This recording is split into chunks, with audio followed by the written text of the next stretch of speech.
बारिश की बूंदें हाईवे के किनारे बने घरों की टिन की छतों पर जोर जोर से पड़ रही थीं। सड़क की पीली रोशनी तेज हवा में कांप रही थी। आधी रात को शहर का बाहरी हाईवे बिल्कुल सुनसान था। सिर्फ हवा की चीखती आवाज और सड़क की दरारों से बहते पानी की गड़गड़ाहट थी। एक अंधेरे मोड़ पर अरुण कुमार शर्मा की काले रंग की पिकअप ट्रक एक टेढ़े मेढ़े लोहे के ढेर की तरह पड़ी थी। वो शख्स जिसे कभी मुंबई के पूरे कंस्ट्रक्शन जगत में इज्जत से देखा जाता था, शीशे टूटकर बिखरे हुए थे। अगला पहिया पानी की नाली में धंसा हुआ था। अंदर अरुण शर्मा बेहोश पड़े थे। उनके माथे का आधा हिस्सा खून से लथपथ था। सांसें धीमी चल रही थीं। अद्भुत कृपा की कहानियां चैनल में आपका फिर से स्वागत है। अगर आप पहली बार इस चैनल पर आए हैं तो सब्सक्राइब बटन दबाना और नोटिफिकेशन बेल ऑन करना ना भूलें, ताकि मुझे और भी सार्थक कहानियां बनाने की प्रेरणा मिले। कभी ऐसे भी दिन थे जब अरुण शर्मा शाही अंदाज में बड़ी बड़ी कॉन्फ्रेंसेस में जाते थे। नए लोग उनके सामने सिर झुकाते थे और बराबरी वाले भी उनका सम्मान करते थे। लेकिन अब इस ठंडी बारिशी रात में वो एक हारे हुए इंसान की तरह अकेले पड़े थे, जिसके बारे में किसी को कोई खबर नहीं थी। फोन टूटे शीशे से बाहर गिरकर बंद हो चुका था। हर गुजरते पल के साथ उनका शरीर अंधेरे में डूबता जा रहा था। ठीक उसी समय सड़क के दूसरी तरफ से एक छोटा सा साया नमूदार हुआ। ये 12 साल का राजू था। उसका फटा पुराना रेनकोट उसके दुबले पतले शरीर से चिपका हुआ था। वो कुछ रुपयों के लिए प्लास्टिक की बोतलें ढूंढ रहा था, ताकि एक वड़ा पाव खरीदकर अपना पेट भर सके। पलटी हुई गाड़ी देखकर राजू चौंक गया। गाड़ी की हेडलाइट किसी मलते हुए की आंखों की तरह टिमटिमा रही थी। वो हिचकिचाया और डर गया। उसके जैसे आवारा बच्चों को लोगों की गालियां और मार खाने की आदत थी, लेकिन अंदर बैठे आदमी की धुंधली निगाहों ने उसके नन्हे दिल में कुछ ऐसा जगा दिया जिसे वो नाम नहीं दे सका।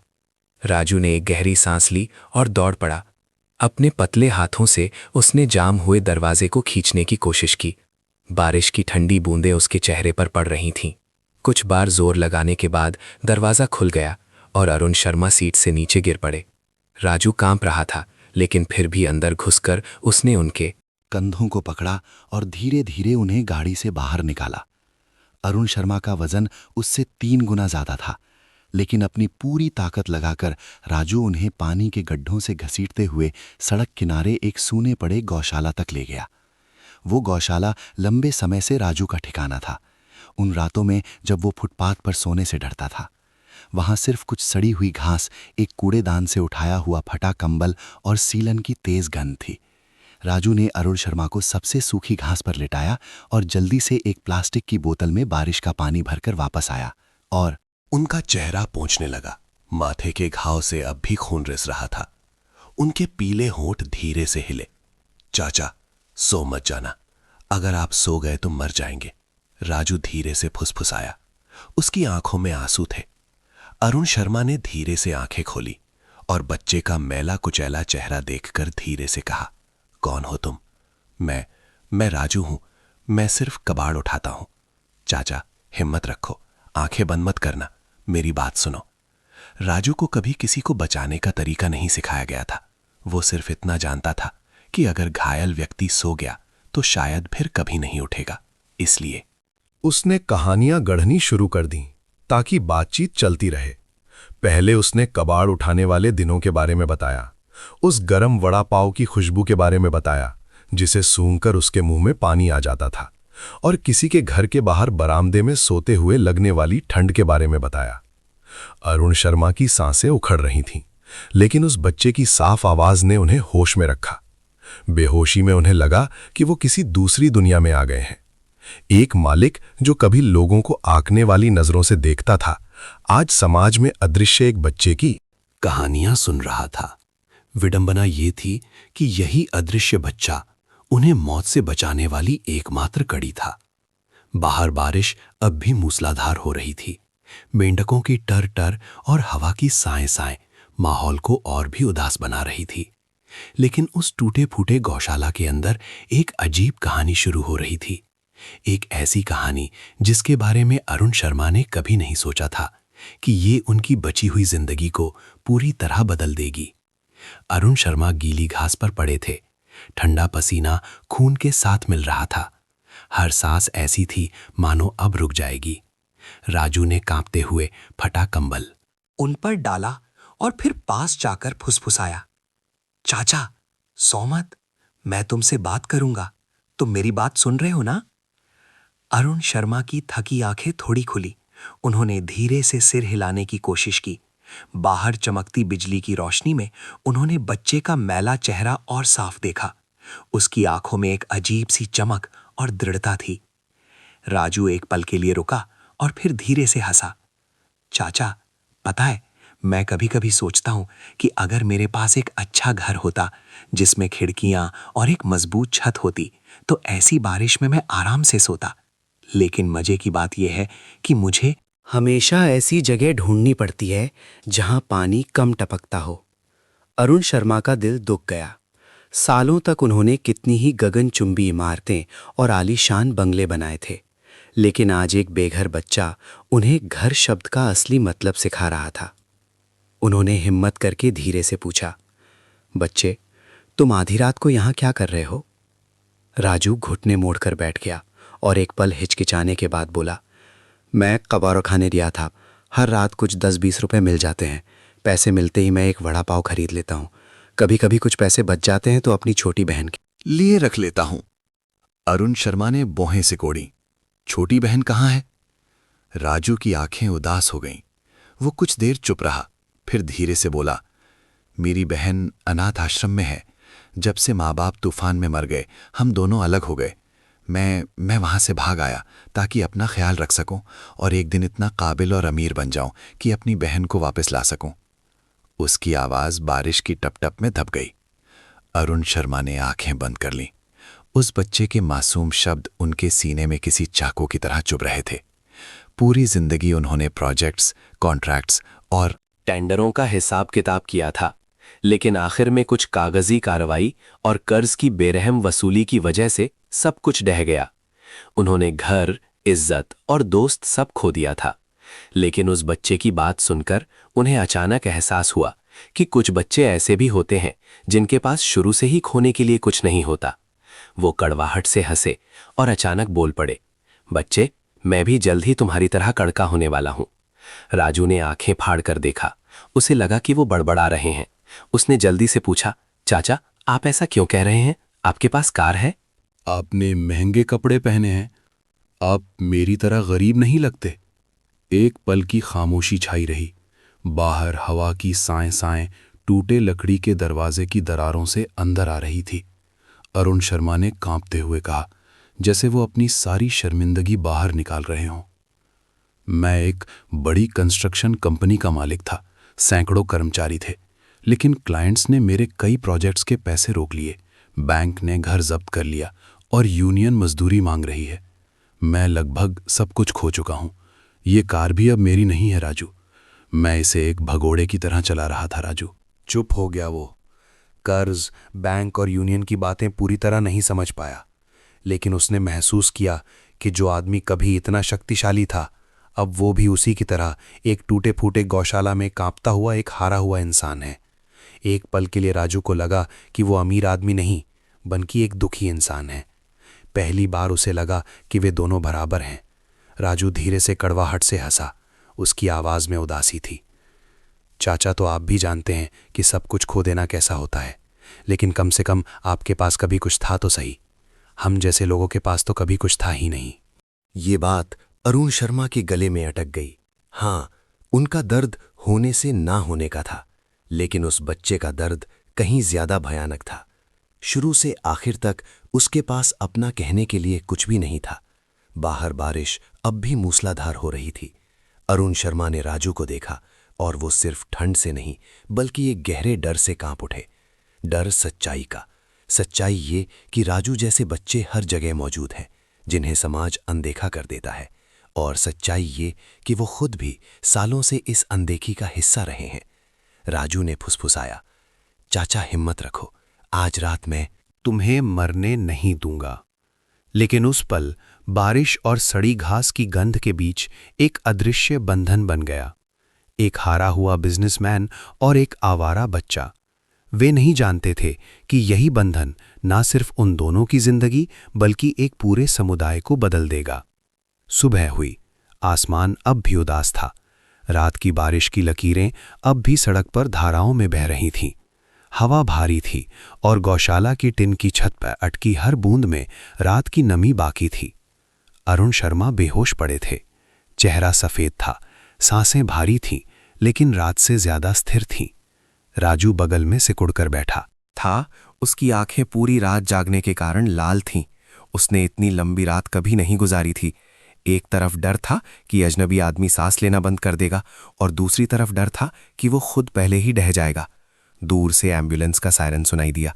धातु के खड़कने की आवाज के साथ राजू चौंक कर उठा और गौशाला के दरवाजे की ओर भागा। एक एम्बुलेंस और एक क्रेन उस जगह रुकी जहां पिकअप ट्रक पलटी हुई थी। 2 मेडिकल कर्मचारी नीचे उतरे और जल्दी ही उन्होंने अरुण शर्मा को घास के ढेर में देख लिया। यहाँ एक घायल व्यक्ति है, एक कर्मचारी चिल्लाया। राजू ने जल्दी से अरुण शर्मा की ओर इशारा किया। इनके सिर से खून बह रहा था। मैंने इन्हें पूरी रात जगाए रखा, इन्हें सोने मत देना। नर्स उस मासूम आवाज को सुनकर कुछ सेकंड के लिए रुकी, लेकिन फिर सिर हिला दिया। उन्होंने अरुण शर्मा को स्ट्रेचर पर लेटाया और प्राथमिक उपचार किया। उनमें से एक ने राजू को देखा। उसका छोटा सा कद, गीले कपड़े, खून और कीचड़ से सने हाथ। उस नजर में हैरानी और दया दोनों थीं। अरुण शर्मा ने आंखें खोलीं और धुंधलेपन में पहचाना कि राजू अब भी वहीं खड़ा है। उनके सूखे होंठ हिले। बच्चे, तुमने मुझे बचाया। राजू जल्दी से झुका और तेजी से सिर हिलाया। चाचा, चिंता मत करो, अब डॉक्टर आ गए हैं, अब आप ठीक हो जाएंगे। मेडिकल कर्मचारियों ने जल्दी से अरुण शर्मा को एम्बुलेंस में चढ़ाया। दरवाजा बंद होने से पहले उन्होंने कांपते हुए हाथ राजू की ओर बढ़ाए। स्पर्श सिर्फ एक पल का था, लेकिन राजू को एक अजीब सा जुड़ाव महसूस हुआ, मानो उस पल में वे अब मालिक और सड़क का बच्चा नहीं बल्कि 2 इंसान थे जो अभी अभी जिंदगी और मौत की सीमा से साथ गुजरे थे। जब एम्बुलेंस चली गई, राजू वहीं खड़ा रह गया। सुबह की हवा ठंडी थी। उसने अनजाने में अपने कंधों को पकड़ लिया। उसके दिल में एक अजीब सा एहसास हुआ। एक तरफ किसी को बचाने की राहत थी और दूसरी तरफ कुछ खो देने का खालीपन। उसने पुराने गौशाला को देखा, जहां रात में 2 किस्मतें टकराई थीं। राजू धीरे से फुसफुसाया, जैसे खुद से कह रहा हो, वो मुझे याद नहीं रखेंगे। अमीर लोगों की अपनी दुनिया होती है। राजू ने एक लंबी सांस ली और घास के ढेर पर पड़े अपने फटे रेनकोट को उठाया और हाईवे की ओर चल पड़ा। उसका शरीर थककर चूर हो गया था, लेकिन भूखा पेट अब भी ऐंठ रहा था। आज भी उसे हर दिन की तरह कबाड़ उठाना था। एम्बुलेंस में अरुण शर्मा स्ट्रेचर पे लेटे थे। उनकी आंखें धुंधली थीं, लेकिन फिर भी पीछे की खिड़की से बाहर देख रही थीं। उस दुबले पतले बच्चे की छवि, जिसकी आंखें रात की बारिश में चमक रही थीं, बार बार सामने आ रही थी। एक अफसोस की भावना उमड़ पड़ी। उन्होंने कभी नहीं सोचा था कि जब वो सबसे ज्यादा निराश होंगे तो मदद का हाथ बढ़ाने वाला एक ऐसा बच्चा होगा जिसे कोई पूछता भी नहीं था। अरुण शर्मा धीरे से बुदबुदाए, सिर्फ इतना कि वो खुद सुन सके। बच्चे, मैं तुम्हारा एक जिंदगी का कर्जदार हूं। गाड़ी आगे बढ़ती गई और पीछे बारिश के पानी से भरी सड़क और एक चुपचाप चलता हुआ बच्चा छूट गया। लेकिन उन दोनों में से किसी को भी ये अंदाजा नहीं था कि ये कर्ज एक ऐसा धागा बन जाएगा जो उन्हें फिर से मिलाएगा और सब कुछ बदल देगा।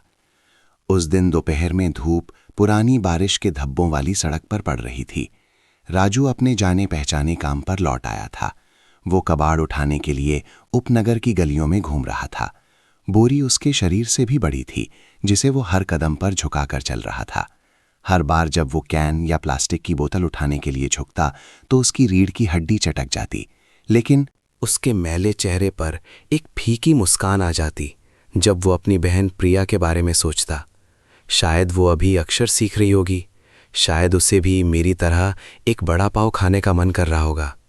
राजू ने खुद से कहा। उसे पेट में गुड़गुड़ाहट की आदत हो गई थी।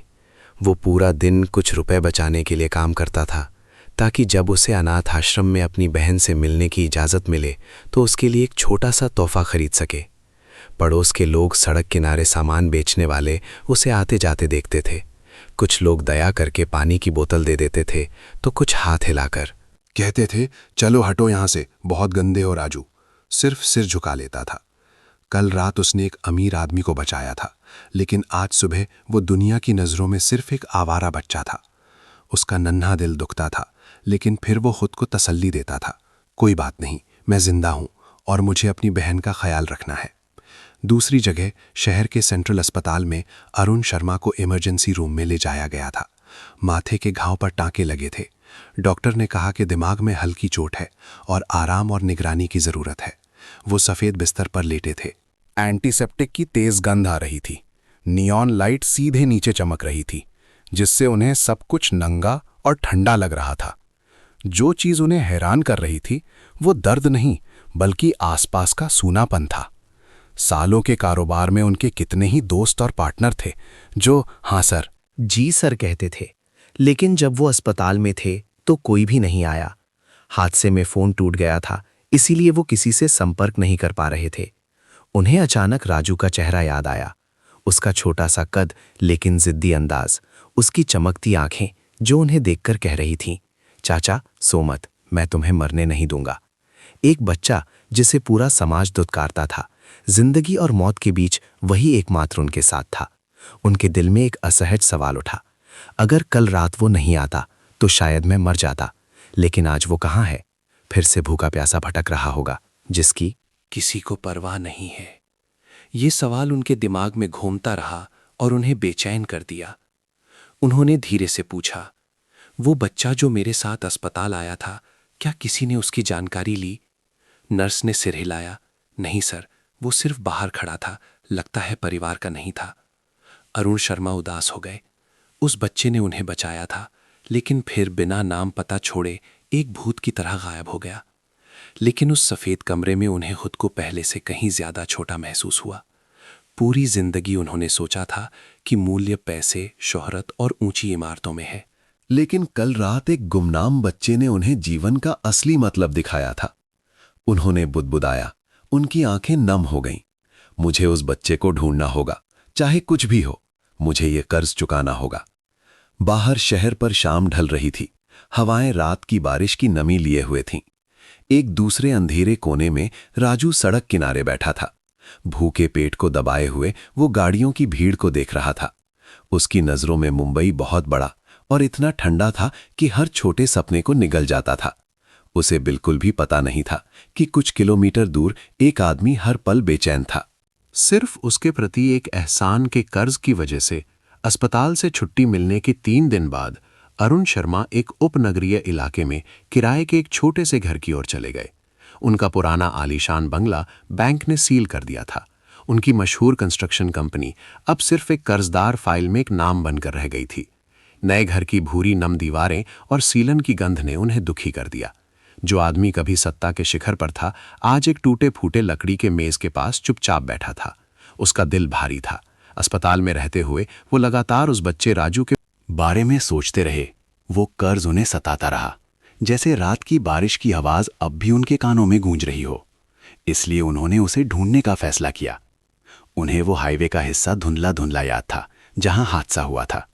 अगली सुबह उन्होंने एक पुरानी शर्ट पहनी, छड़ी उठाई और छोटी छोटी गलियों में घूमने लगे। अरे, वो काला सा दुबला पतला लड़का जो कबाड़ उठाता है, वो पुराने गोदामों के पीछे सूने पड़े गौशाला में सोता है।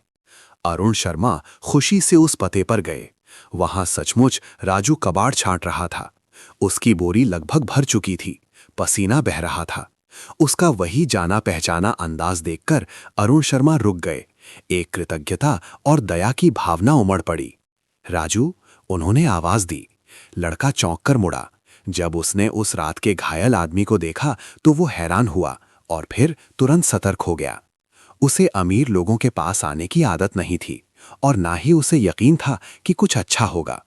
अरुण शर्मा पास आए और कांपती आवाज में बोले, बच्चे, उस रात तुमने ही मुझे बचाया था। मैं तुम्हें कई दिनों से ढूंढ रहा हूं। तुम्हारा शुक्रिया। राजू ने उनकी नजरों से बचते हुए कंधे उचकाए। मैंने बस आपको मरते हुए नहीं देखना चाहा चाचा। वैसे भी कोई यकीन नहीं करेगा कि मेरे जैसे आवारा बच्चे ने आपको बचाया है। अरुण शर्मा चुप हो गए। वो उस एहसास को समझते थे, समाज के सामने अदृश्य होने का एहसास। सालों तक उन्होंने राजू जैसे बच्चों को शहर का बोझ माना था, लेकिन उस बारिश की रात ने सब कुछ उलट दिया था। राजू, उन्होंने धीमी आवाज में कहा, मैं तुम्हारा एक जिंदगी का कर्जदार हूं। मैं इसे चुकाना चाहता हूं। अगर तुम चाहो तो मैं तुम्हारे रहने का इंतज़ाम कर दूंगा, तुम्हें फिर से स्कूल भेजूंगा, और अगर तुम चाहो तो मुझसे कंस्ट्रक्शन का काम सीख सकते हो। तुम क्या कहते हो? राजू ने ऊपर देखा। उसकी आंखों में एक चमक आई, लेकिन फिर तुरंत बुझ गई। वो कड़वाहट से हंसा। सुनने में तो अच्छा लगता है, लेकिन मुझे पता है कि अमीर लोग सिर्फ बात टालने के लिए वादे करते हैं। मुझे आप पर यकीन नहीं है। अरुण शर्मा चौंक गए। उन्हें लगा जैसे किसी ने दिल पर वार किया हो। उस मासूम नजर में सालों से दुनिया द्वारा ठुकराए जाने से जमा हुआ अविश्वास था।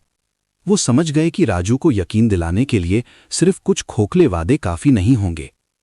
राजू ने धीरे धीरे कुछ और कैन बोरी में डाले और फिर जैसे चुनौती देते हुए बोला, अगर आप सच में कुछ करना चाहते हैं तो मेरी 3 शर्तें हैं। 1, आपको मुझे हर हफ्ते अनाथ आश्रम में मेरी बहन प्रिया से मिलने देना होगा। 2, आप हम जैसे लोगों को औजार की तरह नहीं समझेंगे कि जब चाहा डांटा और भगा दिया। 3, अगर आप मेरी जिंदगी बदलना चाहते हैं तो सिर्फ मेरी नहीं बल्कि मेरे जैसे और बच्चों को भी। मौका देना होगा। ये शब्द एक तेज चाकू की तरह अरुण शर्मा के बचे खुचे अहंकार पर चले। ये किसी बच्चे की भीख मांगने वाली आवाज नहीं थी, बल्कि एक ऐसे व्यक्ति की आवाज थी जो शर्तें रख रहा था, जो उन्हें सच में बदलने पर मजबूर कर रहा था। अरुण शर्मा ने राजू को बहुत देर तक देखा और फिर धीरे से सिर हिलाया। ठीक है, मैं वादा करता हूं, लेकिन मुझे साबित करने का एक मौका चाहिए। मैं सिर्फ कर्ज नहीं चुकाना चाहता, मैं तुम्हारे साथ मिलकर कुछ बड़ा करना चाहता हूं। राजू एक पल के लिए रुका। उस बच्चे की आंखों में एक धुंधली सी उम्मीद की किरण चमकी। उसे पूरी तरह यकीन नहीं था, लेकिन वो मुंह मोड़ने को भी तैयार नहीं था। उस बारिश की रात ने उसे इस आदमी से एक अदृश्य धागे से बांध दिया था, एक ऐसा धागा जिसे चाहे अनचाहे वो तुरंत नहीं काट सकता था। उस शाम अरुण शर्मा ने राजू की 3 शर्तों में से पहली को पूरा करने का फैसला किया। वो उसे उसकी बहन प्रिया से मिलवाने ले गए। उन्होंने एक किराए की पुरानी टोयोटा चलाई, जो उस आलीशान लेक्सिस से बिल्कुल अलग थी जिसे वो कभी चलाते थे। रास्ते में राजू चुपचाप बगल की सीट पर बैठा अपनी फटी बोरी को कसकर पकड़े हुए था। उसे अब भी अरुण शर्मा पर पूरा यकीन नहीं था। उसकी आंखों में अब भी सतर्कता थी, जैसे ये आदमी किसी भी पल अपना मन बदल सकता है। अरुण शर्मा गाड़ी चलाते हुए मन ही मन सोच रहे थे, कितने साल हो गए, मैंने कभी किसी अजनबी बच्चे के लिए खुद कुछ नहीं किया, लेकिन आज अगर मैंने नहीं किया तो ये बच्चा हर किसी पर से विश्वास खो देगा। अनाथ आश्रम का गेट खुला। एक पुरानी सी 4 कमरों की इमारत थी। छोटे से आंगन में बारिश के धब्बे थे। कुछ बच्चे बाहर खेल रहे थे। उनके कपड़े पुराने थे, लेकिन आंखें साफ थीं। राजू की सांसें अचानक रुक गई। बच्चों की भीड़ के बीच एक लड़की, जिसके बाल 2 चोटियों में बंधे थे और नीली स्कूल ड्रेस पहने थी, एक पेड़ की छांव में किताब पढ़ रही थी। उसकी चमकती आंखें और चेहरा राजू से अजीब तरह से मिलता था। प्रिया, राजू ने धीमी आवाज में कहा। वो गाड़ी से निकलकर भागा और दौड़ पड़ा। लड़की ने सिर उठाया और हैरान होने के बाद चिल्लाई, राजू भैया। दोनों भाई बहन आंगन के बीच में एक दूसरे से लिपट गए और सिसक सिसक कर रोने लगे। दूसरे बच्चे खेलना बंद करके हैरानी और खुशी से देखने लगे। देखभाल करने वाली औरतें दौड़ीं, लेकिन ये नजारा देखकर चुपचाप मुस्कुरा दीं। अरुण शर्मा दूर से चुपचाप देख रहे थे। उनके दिल में कुछ चुभा, जो एक ही समय में दुखी और गर्मजोशी से भरा था। सालों तक उन्होंने दूसरों के लिए घर बनाने में पसीना बहाया था, लेकिन उन्हें ये नहीं पता था कि सबसे कीमती चीज ये पुनर्मिलन का पल है, ना कि गगनचुंबी इमारतें। लगभग 1 घंटे बाद राजू वापस आया। उसकी आंखें लाल थीं, लेकिन अजीब तरह से चमक रही थीं। उसने अरुण शर्मा को देखा और उसकी आवाज में अब कम सतर्कता थी। शुक्रिया चाचा, मुझे सच में नहीं लगा था कि आप इतनी जल्दी ये करेंगे। अरुण शर्मा सिर्फ मुस्कुराए। पहली शर्त की शुरुआत हो गई है। अब मैं तुम्हारी तीसरी शर्त के बारे में सुनना चाहता हूं। दूसरों की मदद करना। लेकिन मैं वादा नहीं करता कि मैं इसे तुरंत कर पाऊंगा, लेकिन मैं समझना चाहता हूं। राजू हिचकिचाया और फिर धीरे धीरे अपने साथ घूमने वाले दोस्तों के बारे में बताने लगा। टिंकू, जो पुल के नीचे सोता है, पिंकी, जो कूड़े के ढेर पर कबाड़ उठाती है, और लकी, जो सिर्फ 10 साल का है और एक ढाबे पर बर्तन धोता है। हर कहानी एक दर्दनाक टुकड़ा थी जो अरुण शर्मा के दिमाग में बस गई। गाड़ी में वापस आते समय अरुण शर्मा को अपने बनाए हुए प्रोजेक्ट्स याद आए। वे ऊंची ऊंची आलीशान इमारतें, लेकिन उनके पीछे वे गंदी बस्तियां थीं जहां राजू जैसे बच्चों को कभी अंदर कदम रखने का मौका नहीं मिला। राजू, उन्होंने धीरे से कहा, क्या तुम मुझ पर भरोसा करने की हिम्मत करोगे? मैं फिर से कुछ बनाना चाहता हूं, लेकिन इस बार अमीरी दिखाने के लिए नहीं। मैं कुछ ऐसा बनाना चाहता हूं जहां तुम जैसे बच्चों को एक सहारा मिले। राजू बहुत देर तक चुप रहा। वो वादों पर तुरंत यकीन करने वालों में से नहीं था, लेकिन अपनी आंखों से अरुण को प्रिया से किया वादा निभाते। देख वो डगमगाने लगा। आखिरकार उस बच्चे ने धीरे से सिर हिलाया।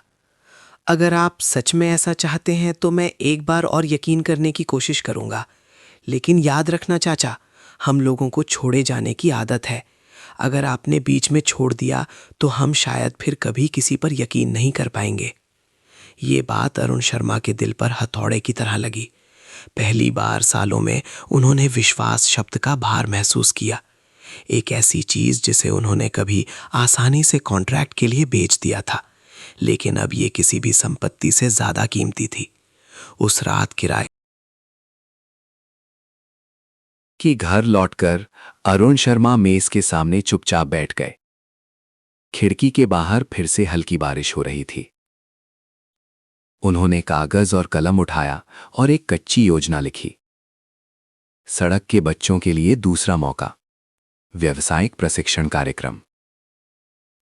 शीर्षक कांप रहा था, लेकिन उनके दिल में एक ऐसी रोशनी जली जो उन्होंने बहुत समय से नहीं देखी थी, उम्मीद। जब से राजू प्रिया से मिला था, अरुण शर्मा ने अपना वादा निभाना शुरू कर दिया।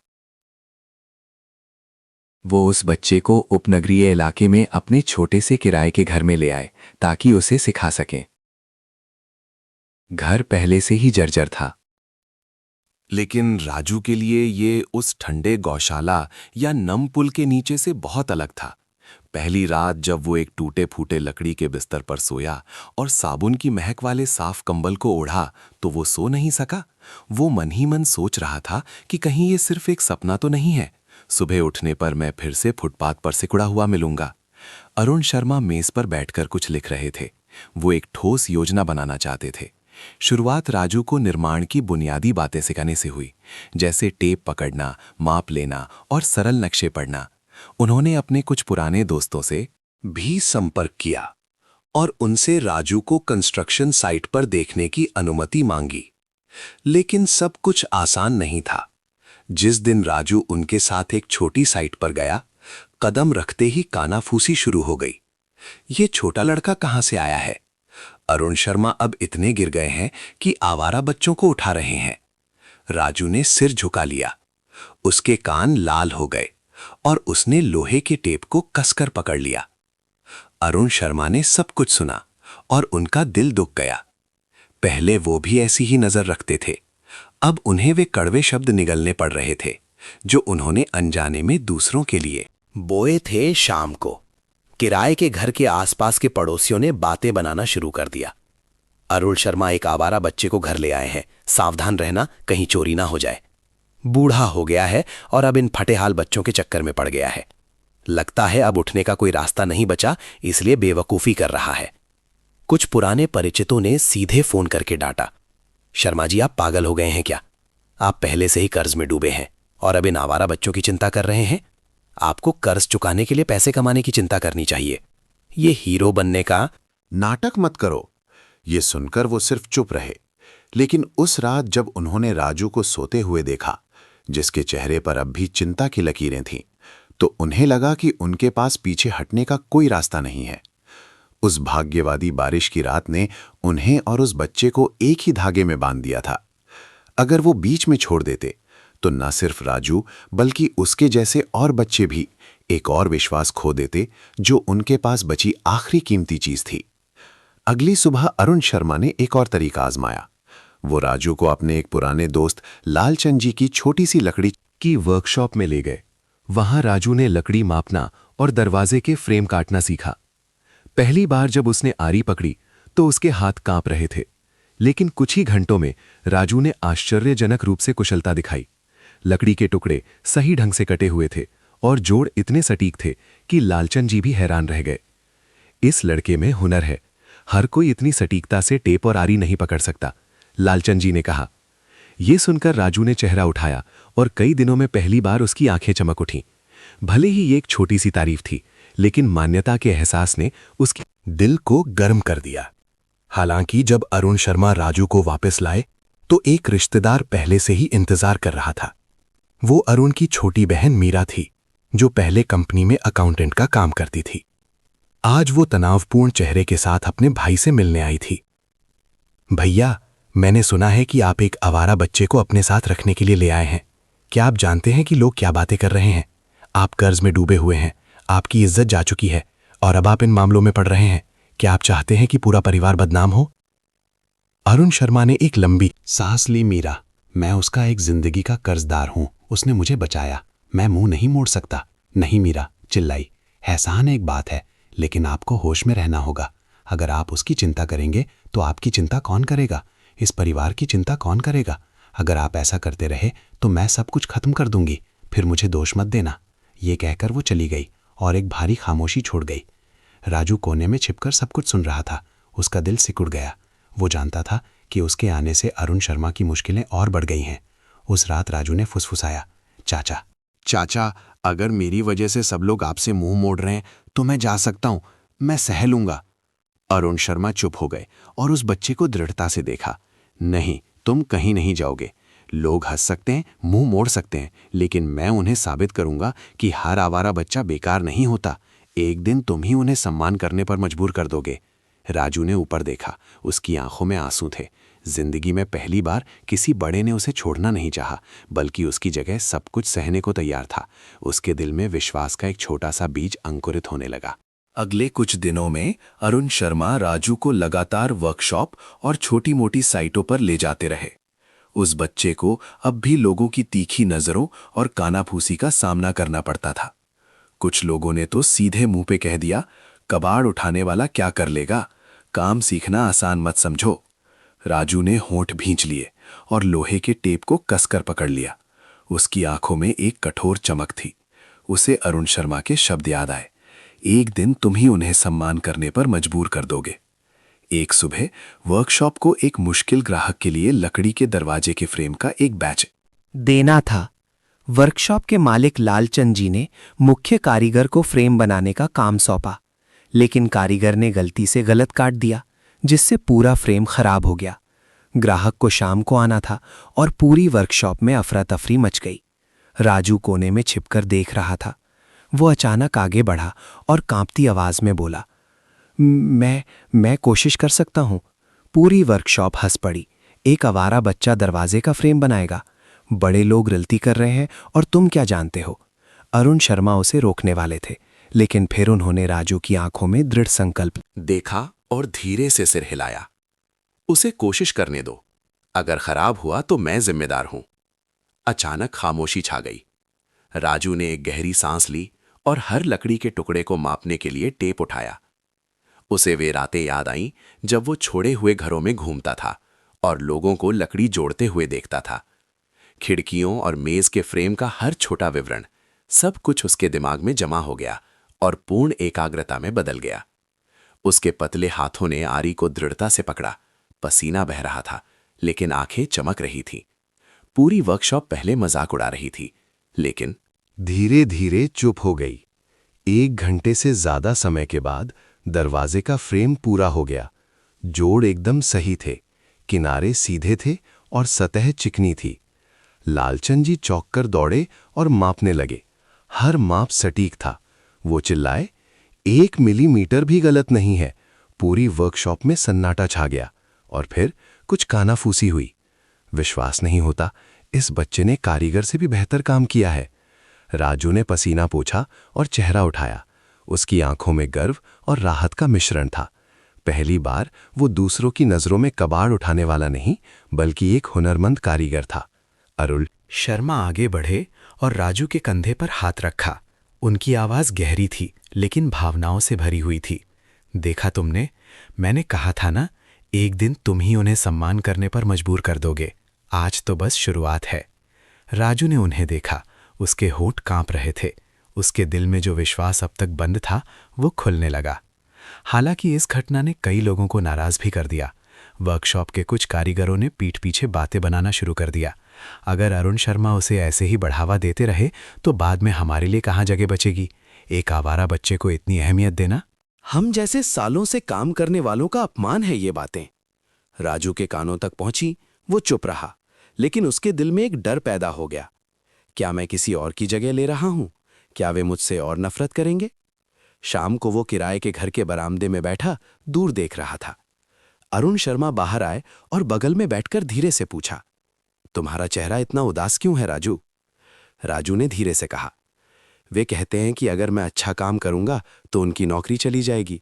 मुझे डर है कि मेरी वजह से लोग आपसे और नफरत करेंगे। अरुण शर्मा मुस्कुराए और उसके कंधे पर थपथपाया। राजू, ये याद रखना, काम सीखना किसी की जगह छीनने के लिए नहीं है, बल्कि अपने पैरों पर खड़े होने के लिए है। लोग ईर्ष्या कर सकते हैं, लेकिन सिर्फ दृढ़ता ही असली मूल्य साबित करती है। डरो मत, बस अपना सर्वश्रेष्ठ करते रहो, बाकी मैं संभाल लूंगा। राजू ने ऊपर देखा। उसकी आंखें चमक रही थीं। पहली बार उसे लगा कि वो इस लड़ाई में अकेला नहीं है। बाहर पीली स्ट्रीट लाइट दो लोगों की परछाई बना रही थी, एक हारा हुआ बिजनेसमैन और एक आवारा बच्चा। वे एक दूसरे के बगल में बैठे थे, जैसे एक ऊबड़ खाबड़ रास्ते पर दो साथी। लेकिन दोनों को यकीन था कि आगे चाहे कितनी भी मुश्किलें हों, एक रोशनी इंतजार कर रही है। एक सप्ताहांत की सुबह अरुण शर्मा ने राजू के सामने एक सरल सा नक्शा रखा। एक मुड़ा तुड़ा कागज, लेकिन रेखाएं साफ थीं। एक छोटे से 4 कमरों की इमारत की। एक पंक्ति, कम लागत वाली लेकिन भरपूर रोशनी और हवा के साथ। और सबसे महत्वपूर्ण बात, किराया इतना कम कि गरीब मजदूर भी दे सके। राजू, ये हमारा पहला प्रोजेक्ट होगा। कोई गगनचुंबी इमारत नहीं, कोई बंगला नहीं, बल्कि एक असली घर उन लोगों के लिए जो तुम्हारी तरह है, और उन बच्चों के लिए जिनका कोई सहारा नहीं है, अरुण शर्मा ने दृढ़ता से कहा। राजू ने नक्शे को देखा। उसका दिल जोर जोर से धड़कने लगा। वो सभी तकनीकी संकेतों को नहीं समझ पाया, लेकिन घर शब्द सुनते ही उसकी आंखें नम हो गईं। उसे बारिश में सिकुड़कर सोने वाली रातें और भगाए जाने वाले पल याद आए। अगर सच में ऐसी कोई जगह होती तो कितने लोग बेघर होने से बच जाते। अगले दिन अरुण शर्मा ये विचार लेकर बैंक गए, जहां उनका कर्ज का रिकॉर्ड था।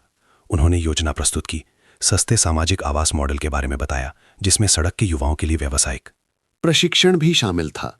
लेकिन बात पूरी होने से पहले ही बैंक के एक मैनेजर ने मजाक उड़ाते हुए कहा, शर्मा जी, आप पहले से ही कर्ज में डूबे हैं।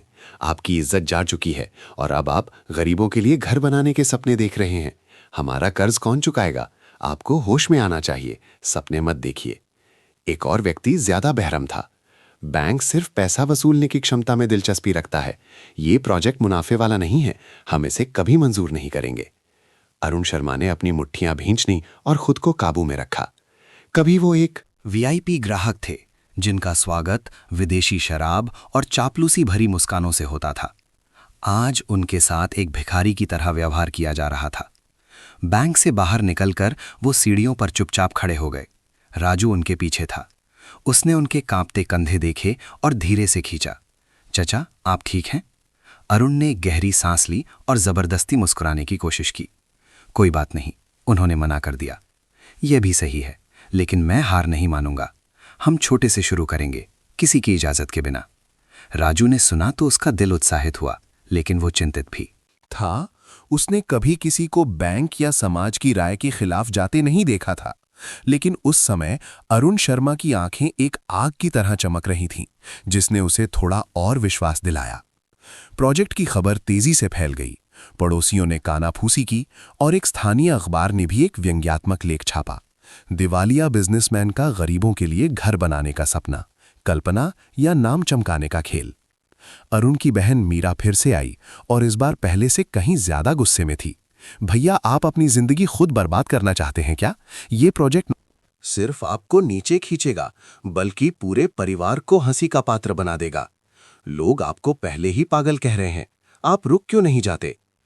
अरुण शर्मा ने अपनी बहन को देखा और शांत स्वर में कहा, मीरा, मैंने कभी आलीशान इमारतें बनाई थीं, जिसमें आखिर में मैं खुद भी नहीं रह सका। इस बार मैं एक ऐसी जगह बनाना चाहता हूं जहां राजू और उसकी बहन जैसे लोग सिर उठाकर जी सकें। अगर तुम नहीं समझती तो मुझे रोको भी मत। ये जवाब सुनकर मीरा चौंक गई। वो कुछ और नहीं कह सकी और गुस्से में चली गई। इस बीच राजू ने अरुण शर्मा के साथ गरीब मजदूरों के दरवाजे खटखटाना शुरू कर दिया और अपना विचार समझाया। शुरू में कई लोगों ने हंसकर कहा, एक दिवालिया मालिक भी हमारी चिंता करना चाहता है, मीठी बातें हैं, फिर बीच में छोड़ देगा।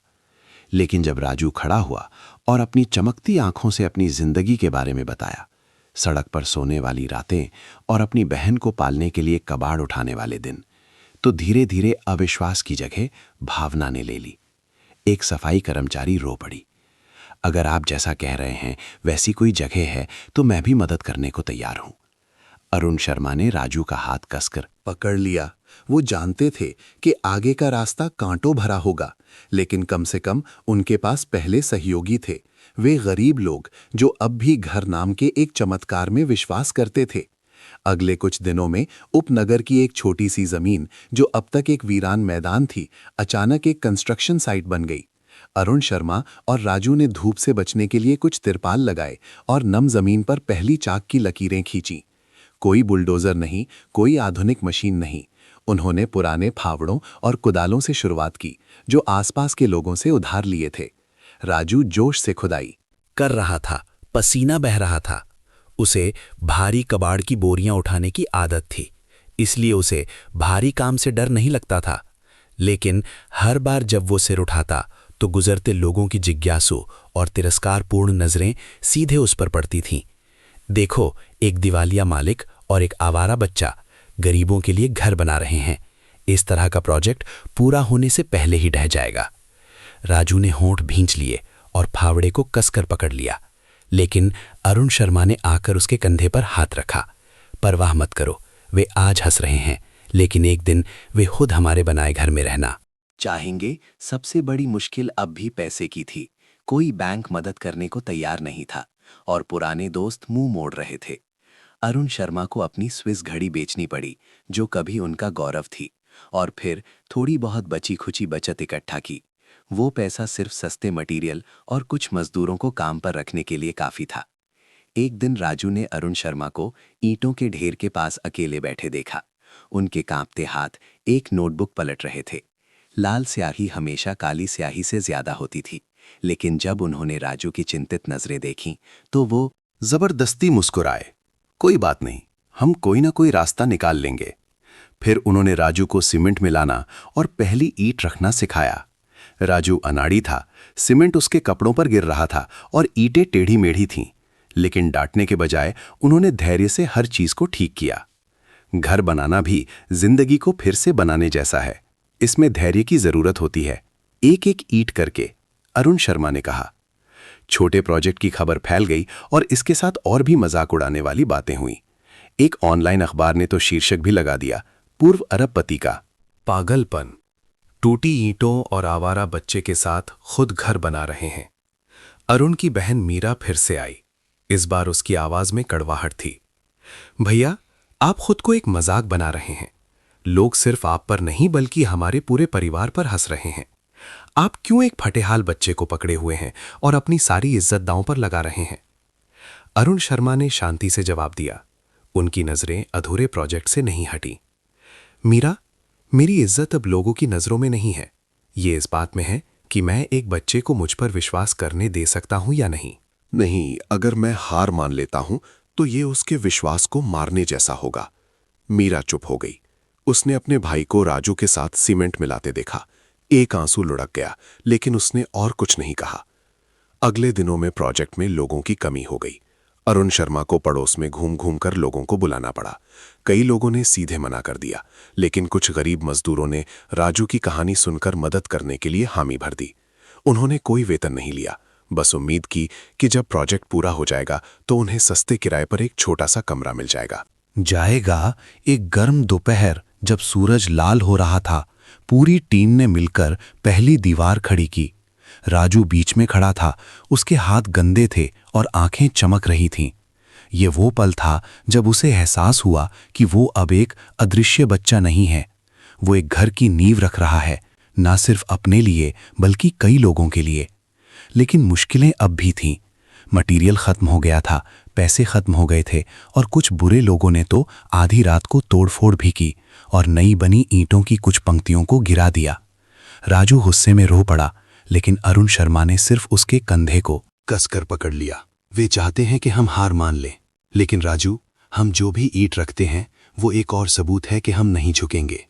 उस रात एक टिमटिमाती लालटेन की रोशनी में दोनों शिक्षक छात्र फिर से सीमेंट मिलाने और टूटी दीवार को फिर से बनाने बैठ गए। बाहर मजाक की हंसी अब भी गूंज रही थी, लेकिन अंदर हर फावड़े की चोट और हर रखी गई ईंट एक मूक शपथ की तरह गूंज रही थी।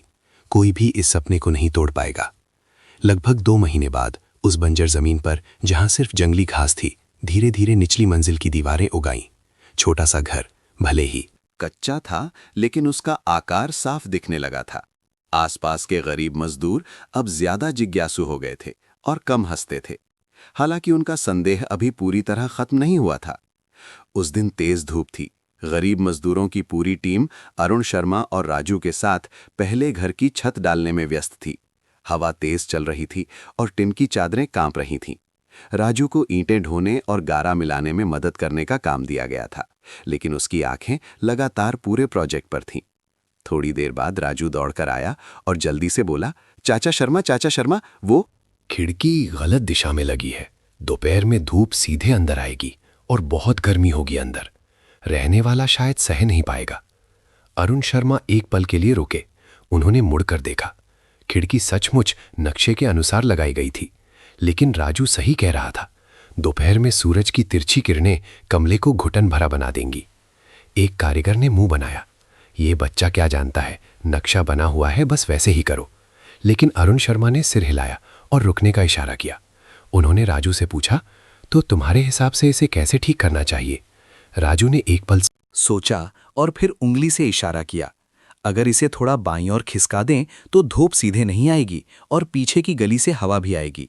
अंदर रहने वाले को ज्यादा ठंडक मिलेगी। सब लोग आधे अधूरे मन से मान गए, लेकिन अरुण शर्मा ने कोशिश करने का फैसला किया।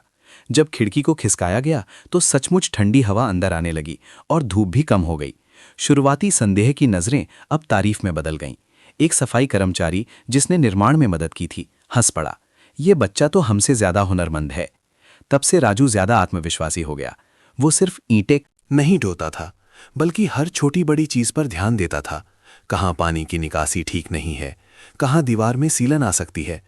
ये छोटी छोटी बातें गरीबों के घरों के लिए जीवन मरण का सवाल थीं, क्योंकि एक बार खराब होने पर उनके पास मरम्मत के पैसे नहीं होते थे। एक शाम जब सब लोग आराम कर रहे थे, राजू एक लकड़ी की छड़ी से रेत पर कुछ बना रहा था। उसने घर का नक्शा फिर से बनाया और उसमें छोटे आंगन जोड़े, जहां बच्चे खेल सकते थे और बारिश से बचने के लिए कपड़े सुखाने की जगह। कुछ लोगों ने देखकर हंसते हुए कहा, यह बच्चा आर्किटेक्ट बनना चाहता है क्या? लेकिन अरुण शर्मा बगल में बैठ गए और ध्यान से देखा। उन टेढ़ी मेढ़ी लकीरों में उन्होंने वो चीज देखी जो कई अनुभवी इंजीनियर अक्सर नजरअंदाज कर देते थे, रहने वाले के असली जीवन की समझ।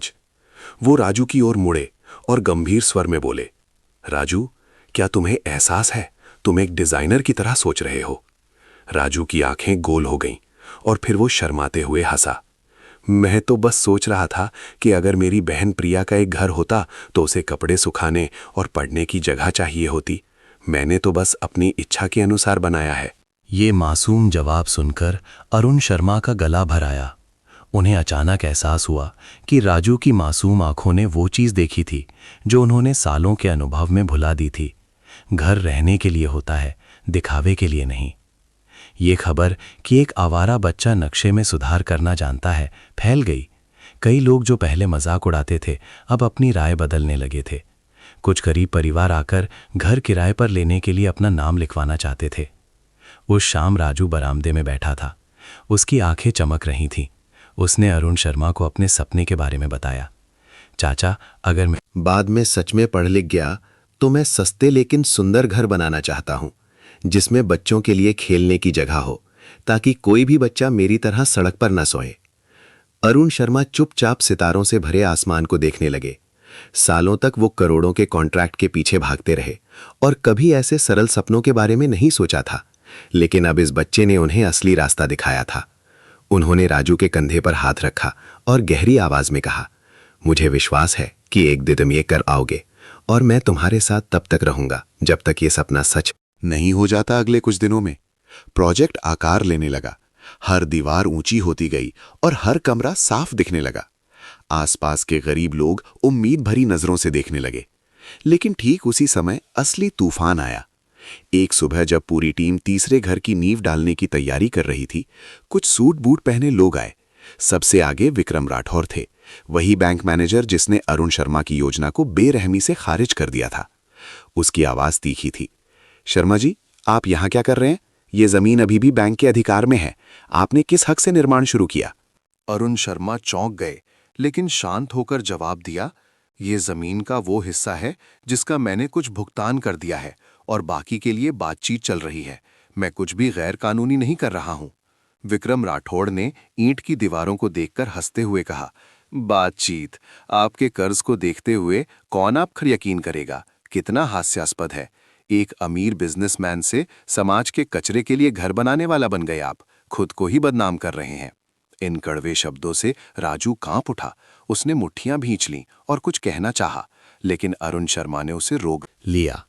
उन्होंने शांति से कहा, आप मेरा अपमान कर सकते हैं, लेकिन इन लोगों का नहीं। वे गरीब हैं, लेकिन वे घर के हकदार हैं। वो लोग हंसते हुए चले गए, लेकिन एक धमकी छोड़ गए, इंतजार करो, बैंक के पास तुम्हें रोकने का कोई ना कोई तरीका है। और सचमुच कुछ दिनों बाद मटेरियल को आने से रोक दिया गया। ईंट और सीमेंट ले जा रहे 3 ट्रकों के ऑर्डर रद्द कर दिए गए। मजदूर डरकर धीरे धीरे काम छोड़ने लगे। उस शाम राजू टूटी ईंटों के ढेर के पास बैठा था। उसकी आवाज में दर्द था। चाचा, शायद हमें रुक जाना चाहिए। वे लोग बहुत ताकतवर हैं, हम उनका मुकाबला नहीं कर सकते। अरुण शर्मा ने उसे दृढ़ता से देखा। राजू, अगर हम अभी हार मान लेते हैं तो हम खुद मान लेंगे कि वे सही हैं। मैंने अपनी जिंदगी में बहुत कुछ छोड़ा है, लेकिन इस बार नहीं। इसी मुश्किल समय में एक और घटना ने उन्हें और भी तूफान में धकेल दिया। एक शाम अरुण शर्मा के कुछ पुराने बिजनेसमैन दोस्त अपनी महंगी कारों में आए। वे दूर खड़े होकर इशारा कर रहे थे, वो सच में पागल हो गया है। अरबों के ठेकेदार से अब आवारा बच्चे के साथ मजदूर बन गया है। कितनी शर्म की बात है। ये तिरस्कार भरी हंसी पूरी कंस्ट्रक्शन साइट पर गूंज रही थी। राजू ने होंठ भींच लिए, खून बहने लगा और आंसू निकल आए। दुकान से भगा दिया जाता था, अब उसके मददगार को भी मजाक का पात्र बनाया जा रहा था। अरुण शर्मा ने हर शब्द सुना, लेकिन गुस्सा होने के बजाय उन्होंने सिर उठाया और सीधे उस समूह को देखा और जोर से कहा, आप लोग आज हंस सकते हैं, लेकिन याद रखना, एक दिन ये घर सैकड़ों परिवारों को छत देंगे। तब मुझे आपके सम्मान की जरूरत नहीं होगी, बल्कि वे गरीब लोग खुद खड़े होकर साबित करेंगे कि वे सम्मान से जीने के हकदार हैं। ये बात सुनकर आसपास के गरीब मजदूर जोर जोर से तालियां बजाने लगे।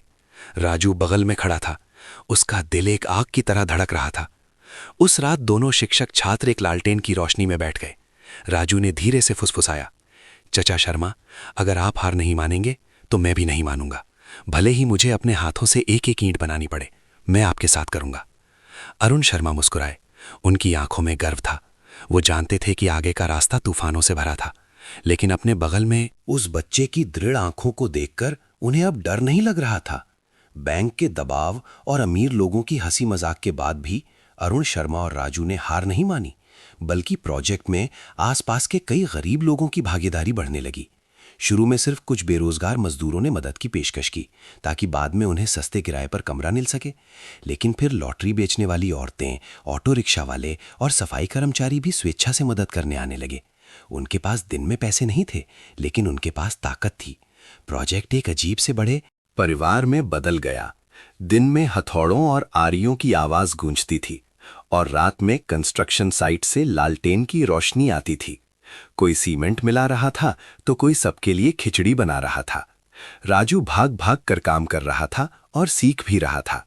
उसका चेहरा गंदा था, लेकिन आंखें चमक रही थीं। एक सुबह जब पूरी टीम आखिरी दीवारें बना रही थी, एक युवा पत्रकार आई। उसने एक दिवालिया मालिक और आवारा बच्चे के साथ घर बनाने की अफवाह सुनी थी और वो वहां आ गई। उसका कैमरा तेजी से हर पल को कैद कर रहा था, एक छोटा बच्चा टेप से माप ले रहा था। अधेड़ उम्र का आदमी गंदे कपड़ों में सीमेंट उठा रहा था। धूप से झुलसे चेहरे लेकिन उम्मीद से चमक रहे थे। पत्रकार ने राजू से पूछा, तुम ये काम किसके लिए कर रहे हो? राजू एक पल के लिए रुका और फिर दृढ़ता से बोला, अपनी बहन के लिए एक घर पाने के लिए, और मेरे जैसे उन लोगों के लिए जिनके पास कभी सोने की जगह नहीं थी। ये ईमानदार जवाब सुनकर पत्रकार चौंक गई। उस बच्चे की आंखों में एक ऐसी दृढ़ता थी जो कई बड़ों में भी नहीं होती थी। अगले दिन एक स्थानीय समाचार पत्र में एक लेख छपा जिसका शीर्षक था, पूर्व बिजनेसमैन और सड़क के। बच्चे का सपना, गरीब हाथों से पहला सस्ता घर प्रोजेक्ट। ये लेख सोशल मीडिया पर तेजी से फैल गया।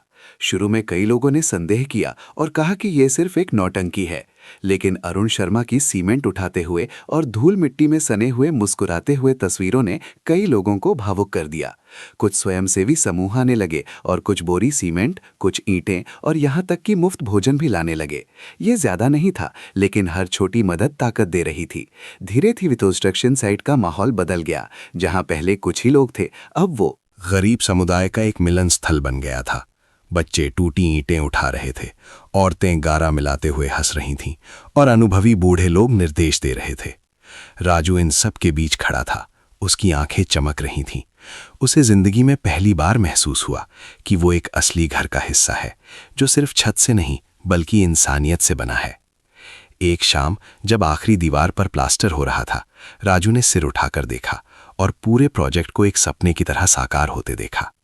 वो अरुण शर्मा की ओर मुड़ा और कांपती आवाज में बोला, चाचा, हम लगभग सफल हो गए हैं। अरुण शर्मा ने उस बच्चे को देखा जिसका चेहरा पसीने और धूल से सना हुआ था, और उनके दिल में एक असीम गर्व की भावना उमड़ पड़ी। सालों तक वो करोड़ों के कॉन्ट्रैक्ट के पीछे भागे थे, लेकिन उन्होंने कभी अपने दिल को इतना गर्व महसूस नहीं किया था। लेकिन वो ये भी समझते थे कि ठीक इसी समय, जब प्रोजेक्ट पूरा होने वाला है, बाहरी दबाव और भी ज्यादा बढ़ जाएगा। बैंक, वे लोग जिनके हित जुड़े हुए हैं, और वे लोग जो गरीबों को उठते हुए नहीं देखना चाहते, वे सब उन्हें आसानी से नहीं छोड़ेंगे। फिर भी राजू और आसपास के गरीब लोगों की चमकती आंखों ने उन्हें मन ही मन वादा करने पर मजबूर कर दिया। चाहे तूफान कैसा भी हो, ये प्रोजेक्ट जरूर पूरा होगा। ये अब सिर्फ हमारा सपना नहीं है, बल्कि पूरे समुदाय का है। प्रोजेक्ट के बारे में लेख अरुण शर्मा की सोच से ज्यादा तेजी से फैला। कुछ ही दिनों में कई लोग इसे अपनी आंखों से देखने आए। कुछ जिज्ञासु गरीब लोग थे, कुछ स्वयंसेवी समूह सामान लेकर आए, लेकिन कुछ सिर्फ नुक्ताचीनी करने आए। राजू गारा मिलाने में मदद करते हुए कानाफूसी सुन रहा था। विश्वास नहीं होता, अरुण शर्मा ने सच में ये करने की हिम्मत की। सिर्फ अपना नाम चमकाने के लिए ये सब कर रहे हैं। आवारा बच्चा घर बना सकता है, ये तो मजाक जैसा लगता है। राजू ने होंठ भींच लिए, लेकिन इस बार उसने सिर नहीं झुकाया। उसे वो लकड़ी का दरवाजा याद आया जो उसने खुद काटा था, और अरुण शर्मा की विश्वास भरी आंखें याद आईं। वो जानता था कि लोगों की बातें हवा की तरह हैं। प्रोजेक्ट ही इसका जवाब है। हालांकि शहर के एक ऊंचे टॉवर में बैंक मैनेजर विक्रम राठौर खबरें देखकर गुस्से से पागल हो रहा था। उसकी मेज पर उस अखबार का प्रिंटआउट था जिसमें अरुण शर्मा और राजू की कंस्ट्रक्शन साइट पर मुस्कुराती हुई तस्वीर थी। उसने मेज पर हाथ मारा और गुर्राया, उससे सिर उठाने नहीं दे सकते। अगर ये प्रोजेक्ट पूरा हो गया तो जनता उसके पक्ष में हो जाएगी और हम बैंक वाले मजाक बन जाएंगे। उसी रात कुछ अजनबी लोग कंस्ट्रक्शन साइट के आसपास दिखाई दिए। वे गुजरने का नाटक कर रहे थे और चुपके से नई लगी टिन की कुछ चादरें उतार रहे थे और कुछ ईंटों की पंक्तियों को तोड़ रहे थे। अगली सुबह राजू ने यह देखा और गुस्से से रो पड़ा, चाचा शर्मा, किसी ने हमारी सारी मेहनत बर्बाद कर दी। अरुण शर्मा एक पल के लिए चुपचाप खड़े रहे। उनकी आंखें गहरी हो गईं। फिर उन्होंने राजू के कंधे पर हाथ रखा और शांत लेकिन दृढ़ आवाज में कहा, हम इसे फिर से बनाएंगे। अगर वे 10 बार तोड़ेंगे तो हम 11 बार बनाएंगे। ये सिर्फ ईंट की दीवार नहीं है, ये विश्वास है। ये सुनकर राजू ने आंसू पोंछे और जोर से सिर हिलाया। समूह के गरीब लोग भी एक साथ खड़े हो गए और अपनी आस्तीनें चढ़ा लीं। उस गर्म दोपहर में पसीना बह रहा था, लेकिन हर ईंट को और भी दृढ़ता से वापस रखा गया।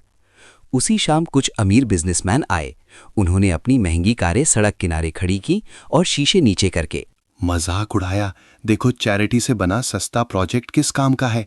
हम अमीर लोग भी संघर्ष कर रहे हैं, तो इन गरीबों का क्या होगा? ये तो ढह ही जाएगा। राजू ने साफ सुना और उसका खून खौल उठा। वो आगे बढ़ा और पूरे समूह का सामना किया। उसकी आवाज कांप रही थी, लेकिन मजबूत थी। चाचा शर्मा, सब कुछ खो सकते हैं, मैं कड़का हो सकता हूं, लेकिन हम चोरी नहीं करते, किसी को नुकसान नहीं पहुंचाते। हम अपने हाथों से ये बना रहे हैं। ये घर शायद आलीशान ना हो, लेकिन ये हमारा है और किसी को भी इस पर हंसने का हक नहीं है। ये घोषणा सुनकर पूरा कंस्ट्रक्शन साइट चुप हो गया। वो बिजनेसमैन एक पल के लिए रुके और फिर हंसते हुए अपनी कारों में बैठकर चले गए। लेकिन आसपास के लोगों की नजरें अलग थीं।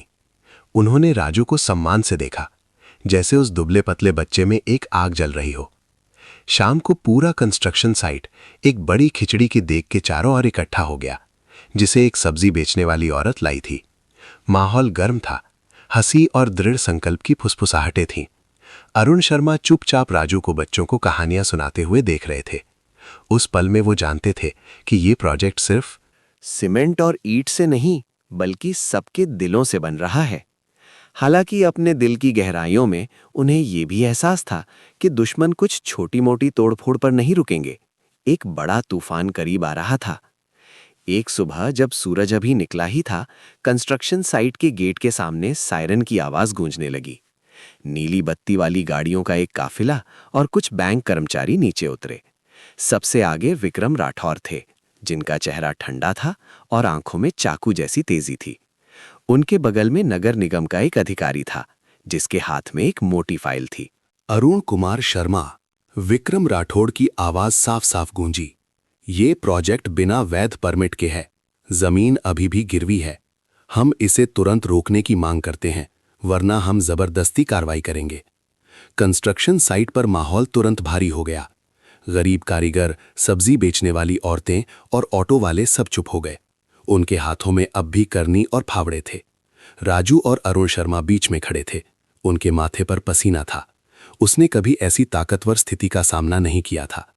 अरुण शर्मा आगे बढ़े और शांत स्वर में बोले, ये वो जमीन है जिसका मैंने कुछ भुगतान कर दिया है और परमिट की फाइल मंजूरी का इंतजार कर रही है। हम कुछ भी गलत नहीं कर रहे हैं, कृपया हमें और समय दें। विक्रम राठौर ने होंठ सिकोड़े और हंसा। समय? आपको लगता है कि हम आपके इस नाटक का इंतजार करने के लिए खाली हैं? बच्चों और गरीबों को ढाल मत बनाओ। सच्चाई स्वीकार करो कि तुम्हारा समय खत्म हो गया है। ये शब्द सबके आत्मसम्मान पर चाकू की तरह लगे। राजू ने दांत भींचे और अचानक चिल्लाया। उसकी साफ आवाज गूंजी, नहीं, ये कोई नाटक नहीं है, ये हमारा घर है। अमीर और ताकतवर होने का मतलब ये नहीं कि आप इस सपने को छीन सकते हैं। सब लोग चौंक गए। एक 12 साल का दुबला पतला बच्चा, जिसके पैरों में अब भी कीचड़ लगा था, ताकतवर लोगों के एक पूरे समूह के सामने सीधा खड़ा था। उसकी आंखें एक आग की तरह चमक रही थीं, जो तेज धूप में जल उठी थीं। एक सफाई कर्मचारी कांपते हुए आगे बढ़ी और राजू के बगल में खड़ी हो गई। वो सही कह रहा है, हम सच में गरीब हैं, लेकिन हम चोर डाकू नहीं हैं। हम सिर्फ एक घर चाहते हैं ताकि हमें सड़क पर ना सोना पड़े। आप हमें क्यों रोक रहे हैं? फिर एक ऑटो वाला भी आगे बढ़ा। हम अपनी मेहनत की कमाई से ये कर रहे हैं। अगर ये प्रोजेक्ट गलत है तो कृपया हमें सही रास्ता दिखाएं। उनके शब्द एक के बाद एक जुड़ते गए। जो भीड़ पहले चुप थी अब उबल पड़ी। गंदे हाथ ऊपर उठे और आंखों में दृढ़ संकल्प था। विक्रम राठौर थोड़ा रुका। उसे इतनी जोरदार प्रतिक्रिया की उम्मीद नहीं थी। नगर निगम का अधिकारी घबराकर चारों ओर देखने लगा और सैकड़ों आंखों को अपनी ओर देखकर तुरंत आदेश देने की हिम्मत नहीं कर सका। अरुण शर्मा ने एक गहरी सांस ली और आगे बढ़े। उनकी आवाज गहरी थी, लेकिन गूंज रही थी। आप जबरदस्ती कर सकते हैं, ताकत का इस्तेमाल करके हमें दबा सकते हैं, लेकिन याद रखना, एक बार जब आप इस प्रोजेक्ट को तोड़ देंगे तो आप सिर्फ ईंट और गारा नहीं तोड़ेंगे, बल्कि इन सबसे गरीब लोगों का विश्वास भी तोड़ेंगे और समाज इस सच्चाई को माफ नहीं करेगा। विक्रम राठौर ने दांत भींचे। उसकी आंखों में गुस्सा था। उसने धीमी आवाज में कहा, शर्मा जी, आपको समझना चाहिए कि हमसे पंगा लेने की कीमत बहुत महंगी पड़ेगी। ये कहकर उसने अपने दल को वापस जाने का इशारा किया, लेकिन गाड़ी में बैठने से पहले वो राजू को देखना नहीं भूला। उसकी ठंडी नजर एक चेतावनी की तरह थी। जब काफिला चला गया तो तनावपूर्ण माहौल एक जयकार में बदल गया। कंस्ट्रक्शन साइट पे गरीब लोग एक दूसरे के कंधे पर हाथ मारकर हंस रहे थे और रो भी रहे थे। राजू हाफते हुए जमीन पर बैठ गया। उसका दिल जोर जोर से धड़क रहा था। उसने अभी अभी अपने सबसे बड़े डर यानी ताकत का सामना किया था, लेकिन वो ये भी समझ गया था कि अगर वो खड़ा नहीं होता तो शायद फिर कभी मौका नहीं मिलता। अरुण शर्मा उसके बगल में बैठ गए और उसके कंधे पर हाथ रखा।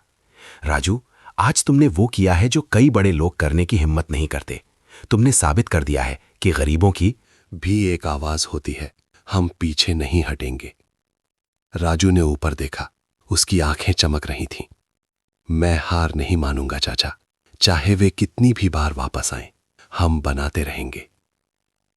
एक शाम की हवा चली और सफेद प्लास्टर की धूल उड़ा दी। धूप से भरी जमीन पर गरीब लोग एक दूसरे के करीब खड़े थे, एक जीवित दीवार बना रहे थे। उनके पास कोई हथियार नहीं था, कोई पैसा नहीं था, सिर्फ एकता थी। लेकिन यही एकता सबसे मजबूत ढाल बन गई थी। जबरदस्ती कार्रवाई करने वाले दल के साथ तनावपूर्ण टकराव के बाद कंस्ट्रक्शन साइट का माहौल अब भी गर्म था। कुछ पत्रकारों ने उस दृश्य को रिकॉर्ड कर लिया था जब राजू सैकड़ों ताकतवर लोगों के सामने चिल्लाया था। उसकी आंखें चमक रही थी और आवाज गूंज रही थी, ये कोई नाटक नहीं है, ये हमारा घर है। और कुछ ही घंटों में ये वीडियो सोशल मीडिया पर वायरल हो गया। क्लिप में एक दुबले पतले बच्चे की तस्वीर थी जिसके कपड़े कीचड़ से सने थे, लेकिन वो अधिकारियों और बैंक के सामने सीधा खड़ा था, जिसने हजारों लोगों को भावुक कर दिया। शीर्षक हर जगह फैल गया, कबाड़ उठाने वाले बच्चे ने गरीबों के घर के सपने को बचाने के लिए ताकत को चुनौती दी। पोस्ट के नीचे टिप्पणियों की बाढ़ आ गई। ये बच्चा सच में बहादुर है। 12 साल की उम्र में इस तरह खड़ा होना, मैं उसे सलाम करता हूँ। उन्हें इस प्रोजेक्ट को तोड़ने मत दो। गरीबों को भी सम्मान से जीने का हक है। नहीं, मुझे विश्वास नहीं है।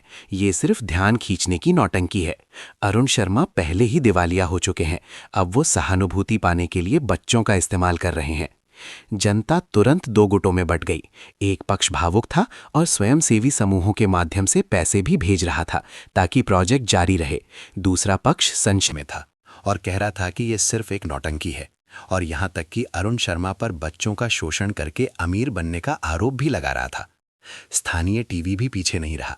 एक त्वरित रिपोर्ट प्रसारित की गई जिसमें गरीब मजदूरों को निर्माण करते हुए दिखाया गया और साथ में राजू का इंटरव्यू भी था। बच्चा धीरे धीरे लेकिन दृढ़ता से बोला, मुझे किसी की सहानुभूति नहीं चाहिए, मुझे सिर्फ काम करने का एक मौका चाहिए ताकि मेरी बहन के लिए और मेरे जैसे लोगों के लिए एक घर हो। ये छोटी सी बात सुनकर कई लोग रो पड़े। हालांकि जब समर्थन बढ़ा तो दबाव भी और बढ़ गया। बैंक ने एक प्रेस विज्ञप्ति जारी की जिसमें अरुण शर्मा पर जानबूझकर कानून का उल्लंघन करने और अवैध निर्माण करने का आरोप लगाया गया। कुछ अखबारों ने शीर्षक लगाया, दिवालिया मालिक का संदिग्ध प्रोजेक्ट, असली पीड़ित कौन। अरुण शर्मा की बहन मीरा फिर से आई।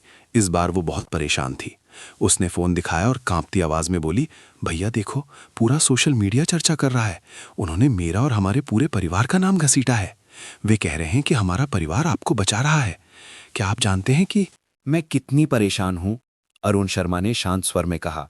मैं जानता हूं मीरा, लेकिन अगर मैं लोगों की बातों से डरकर हार मान लूं तो राजू और उसके जैसे बच्चे फिर कभी विश्वास नहीं कर पाएंगे। तुम मुंह मोड़ सकती हो, लेकिन मैं नहीं। मीरा रोते हुए चली गई। राजू पास में खड़ा सब कुछ सुन रहा था। उसने मुट्ठियां भींच लीं। उसके दिल में एक अपराध बोध जागा।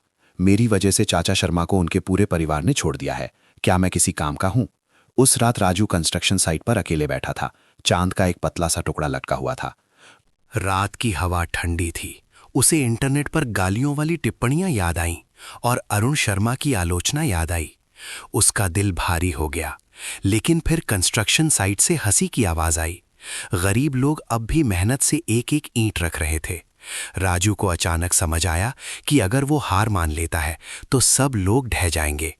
अगली सुबह राजू ने खुद एक और पत्रकार समूह के सामने खड़ा होकर कहा। इस बार उसकी आवाज मजबूत थी। लोग संदेह कर सकते हैं, गालियां दे सकते हैं, लेकिन मैं और चाचा शर्मा नहीं रुकेंगे। अगर वे एक दीवार तोड़ेंगे तो हम दो बनाएंगे। ये सिर्फ मेरा सपना नहीं है, बल्कि सैकड़ों गरीब लोगों का है जो मिलकर मदद कर रहे हैं। ये शब्द पिछली बार से भी ज्यादा तेजी से फैले। सोशल मीडिया एक बार फिर उबल पड़ा। कई व्यक्तियों, स्वयंसेवी संगठनों और यहां तक कि कुछ युवा उद्यमियों ने भी संपर्क किया और मदद की पेशकश की। अरुण शर्मा ने फोन की स्क्रीन पर राजू को बोलते हुए देखा और चुप हो गए। उनके थके हुए चेहरे पर एक मुस्कान खिल गई। वो समझ गए कि उस पल से वो बच्चा सिर्फ उनकी जान बचाने वाला कबाड़ उठाने वाला नहीं रहा, वो एक भुला दिए गए समुदाय का प्रतीक बन गया था। लेकिन इसी वजह से उन्हें यह भी एहसास हुआ कि उन ताकतवर शक्तियों का विरोध और भी क्रूर होगा। एक असली तूफान करीब आ रहा था। सुबह होते ही कंस्ट्रक्शन साइट पर हथौड़ों की आवाज शुरू होने से पहले ही दूर से गाड़ियों का शोर सुनाई देने लगा। एक बड़ा काफिला गेट पर रुका, जिसमें विशेष वाहन, सुरक्षा बल और नगर निगम के कुछ अधिकारी बैंक कर्मचारियों के साथ थे। सबसे आगे विक्रम राठौर थे, जिनका चेहरा ठंडा था और होठों पर एक चुनौतीपूर्ण मुस्कान थी। उन्होंने एक दस्तावेज उठाया और जोर से कहा, आज हम जबरदस्ती कार्रवाई का आदेश लागू कर रहे हैं। ये प्रोजेक्ट अवैध माना जाता है और निर्माण व्यवस्था को प्रभावित कर रहा है। सभी को तुरंत इस क्षेत्र को खाली करने का आदेश दिया जाता है। माहौल तुरंत तनावपूर्ण हो गया। वहां मौजूद गरीब लोग चौंक गए, कुछ डरकर पीछे हट गए, कानाफूसी शुरू हो गई। क्या वे सच में इसे तोड़ देंगे? महीनों की मेहनत बर्बाद हो जाएगी। राजू ने यह नजारा देखा और उसका दिल जोर जोर से धड़कने लगा। उसे घर के सपने और अपनी बहन की मुस्कान याद आई। उसका छोटा सा सीना कांप उठा, लेकिन फिर उसके कदम अनजाने में आगे बढ़े। नहीं, वो लोगों के काफिले के ठीक सामने खड़ा हो गया और भावनाओं से भरी आवाज में चिल्लाया, नहीं, ये हमारा घर है, आप इसे तोड़ने का हक नहीं रखते। पूरा कंस्ट्रक्शन साइट चौंक गया। एक दुबला पतला गंदे कपड़ों वाला लड़का ताकतवर लोगों के एक पूरे काफिले का सामना करने की हिम्मत कर रहा था। विक्रम राठौर ने भौहे से कोड़ी, हटो, तुम सिर्फ एक कबाड़ उठाने वाले बच्चे हो, तुम्हें बीच में पड़ने का कोई हक नहीं है। राजू ने होंठ भींचे, उसकी आंखें चमक उठीं। मुझे हक है क्योंकि मैंने खुद यहां एक एक ईंट रखी है। हम गरीब हैं, लेकिन हम चोर डाकू नहीं है, हम अपनी मेहनत से ये बना रहे हैं। अगर आप इसे तोड़ना चाहते हैं तो आपको पहले हमारे ऊपर से गुजरना होगा। ये शब्द एक चिंगारी की तरह सूखे भूसे में लग गए। एक सफाई कर्मचारी कांपते हाथों से लेकिन दृढ़ता से आगे बढ़ी और राजू के बगल में खड़ी हो गई। वो सही कह रहा है, ये हमारा भी सपना है। अगर आप इसे तोड़ना चाहते हैं तो हमें भी तोड़ दो। फिर एक ऑटो वाला, एक कारीगर एक एक करके आगे बढ़े और कंस्ट्रक्शन साइट के गेट के सामने एक पंक्ति बना ली। उन्होंने एक दूसरे का हाथ पकड़कर एक मानव दीवार बना ली। वे कांप रहे थे लेकिन दृढ़ थे। बच्चों की रोने की आवाज आई, लेकिन माओ ने अपने बच्चों को कसकर पकड़ लिया और उनकी नजरें जबरदस्ती कार्रवाई करने वाले दल से नहीं हटी। कोई भी पीछे हटने को तैयार नहीं था। अरुण शर्मा आगे बढ़े और राजू के ठीक पीछे खड़े हो गए। उन्होंने सीधे विक्रम राठौड़ की आंखों में देखा और गहरी लेकिन दृढ़ आवाज में कहा, आप ताकत का इस्तेमाल करके ईंटें और दीवारें तोड़ सकते हैं, लेकिन क्या आप इन सैकड़ों लोगों के दिलों और विश्वास को तोड़ने की हिम्मत रखते हैं? अगर हिम्मत है तो अभी शुरू करो।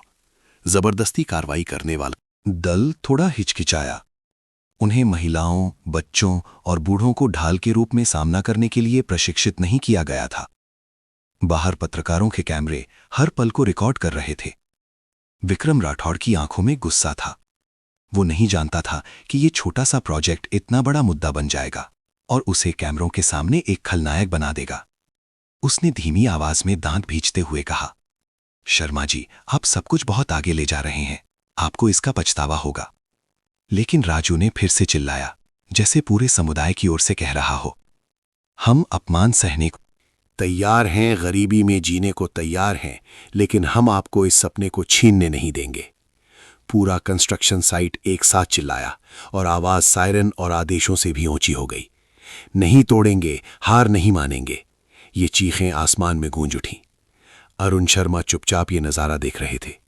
अपनी जिंदगी में सालों में उन्होंने सैकड़ों बातचीत और दर्जनों अनुबंध हस्ताक्षर समारोह देखे थे, लेकिन उन्होंने आज जैसा पवित्र क्षण कभी नहीं देखा था। वो क्षण जब सबसे गरीब लोग अपने सपनों की रक्षा के लिए खड़े हुए थे। जबरदस्ती कार्रवाई का टकराव समाप्त होने के कुछ ही घंटों बाद कंस्ट्रक्शन साइट से वीडियो क्लिप सोशल मीडिया पर छा गए।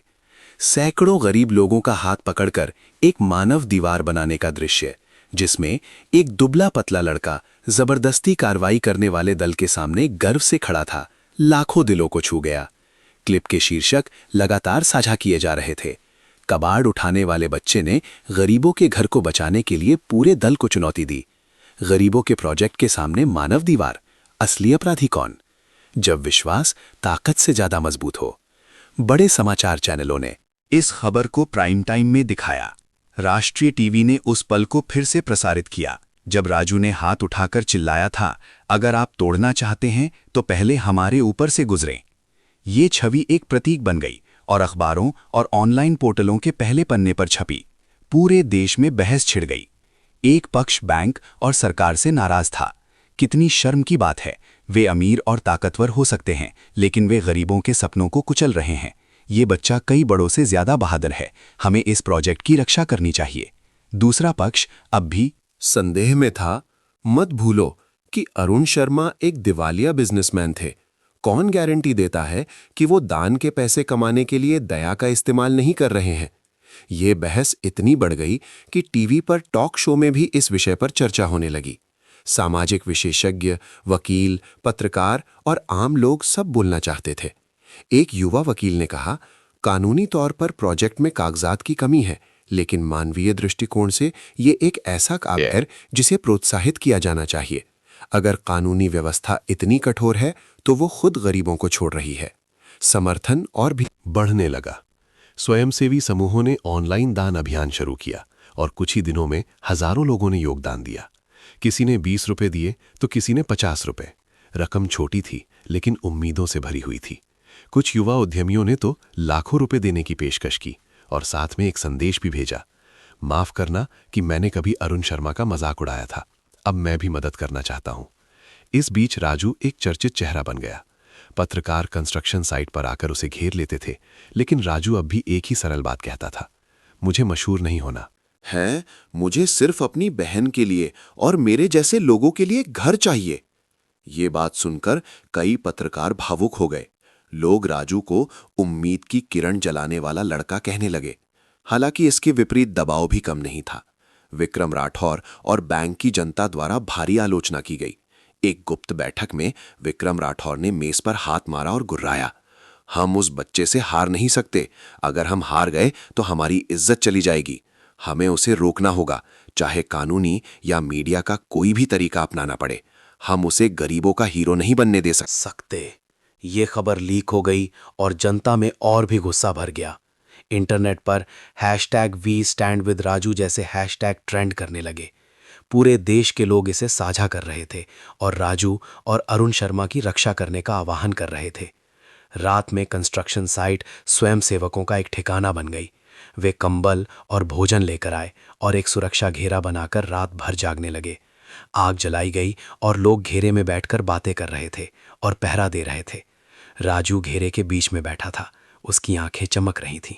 जिंदगी में पहली बार उसे गहराई से महसूस हुआ कि वो अब अकेला नहीं है। अरुण शर्मा बगल में चुपचाप बैठे थे और आग की रोशनी में चमकते धूप से झुलसे चेहरों को देख रहे थे।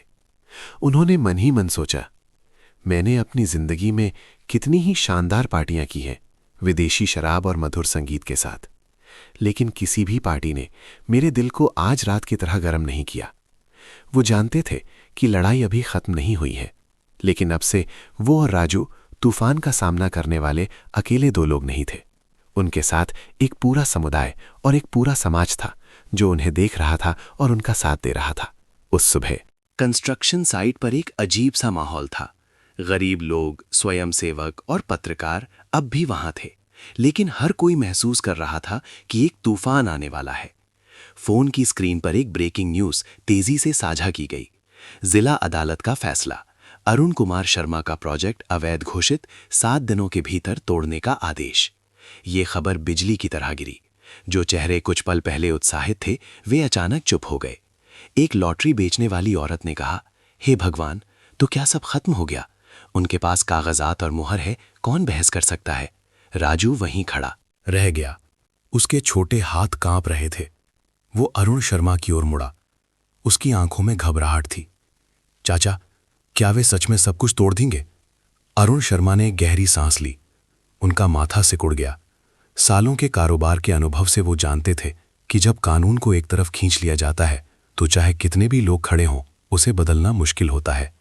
उन्होंने शांत रहने की कोशिश की। अभी खत्म नहीं हुआ है राजू। उनके पास ताकत है, लेकिन हमारे पास सच्चाई है, और सच्चाई को हमेशा के लिए दफनाया नहीं जा सकता। लेकिन अपने दिल की गहराइयों में वो जानते थे कि ये सबसे खतरनाक वार है। उसी शाम बैंक ने एक शानदार होटल में एक प्रेस कॉन्फ्रेंस आयोजित की। विक्रम राठौड़ एक साफ सुथरे सूट में कैमरों के सामने आए और शांत लेकिन सोची समझी आवाज में बोले, हम गरीबों की मदद करने के प्रयासों का सम्मान करते हैं। हालांकि कानून कानून है, किसी भी बिना अनुमति वाले प्रोजेक्ट को तोड़ना होगा। कोई भी कानून से ऊपर नहीं है। उन्होंने एक पल रुककर जोर दिया, हम जनता से अपील करते हैं कि वे जागरूक रहें और भावनात्मक लेकिन अवैध नाटकों से धोखा न खाएं। ये बयान तुरंत सनसनी बन गया। मुख्य धारा के मीडिया ने इसे प्रमुखता से छापा।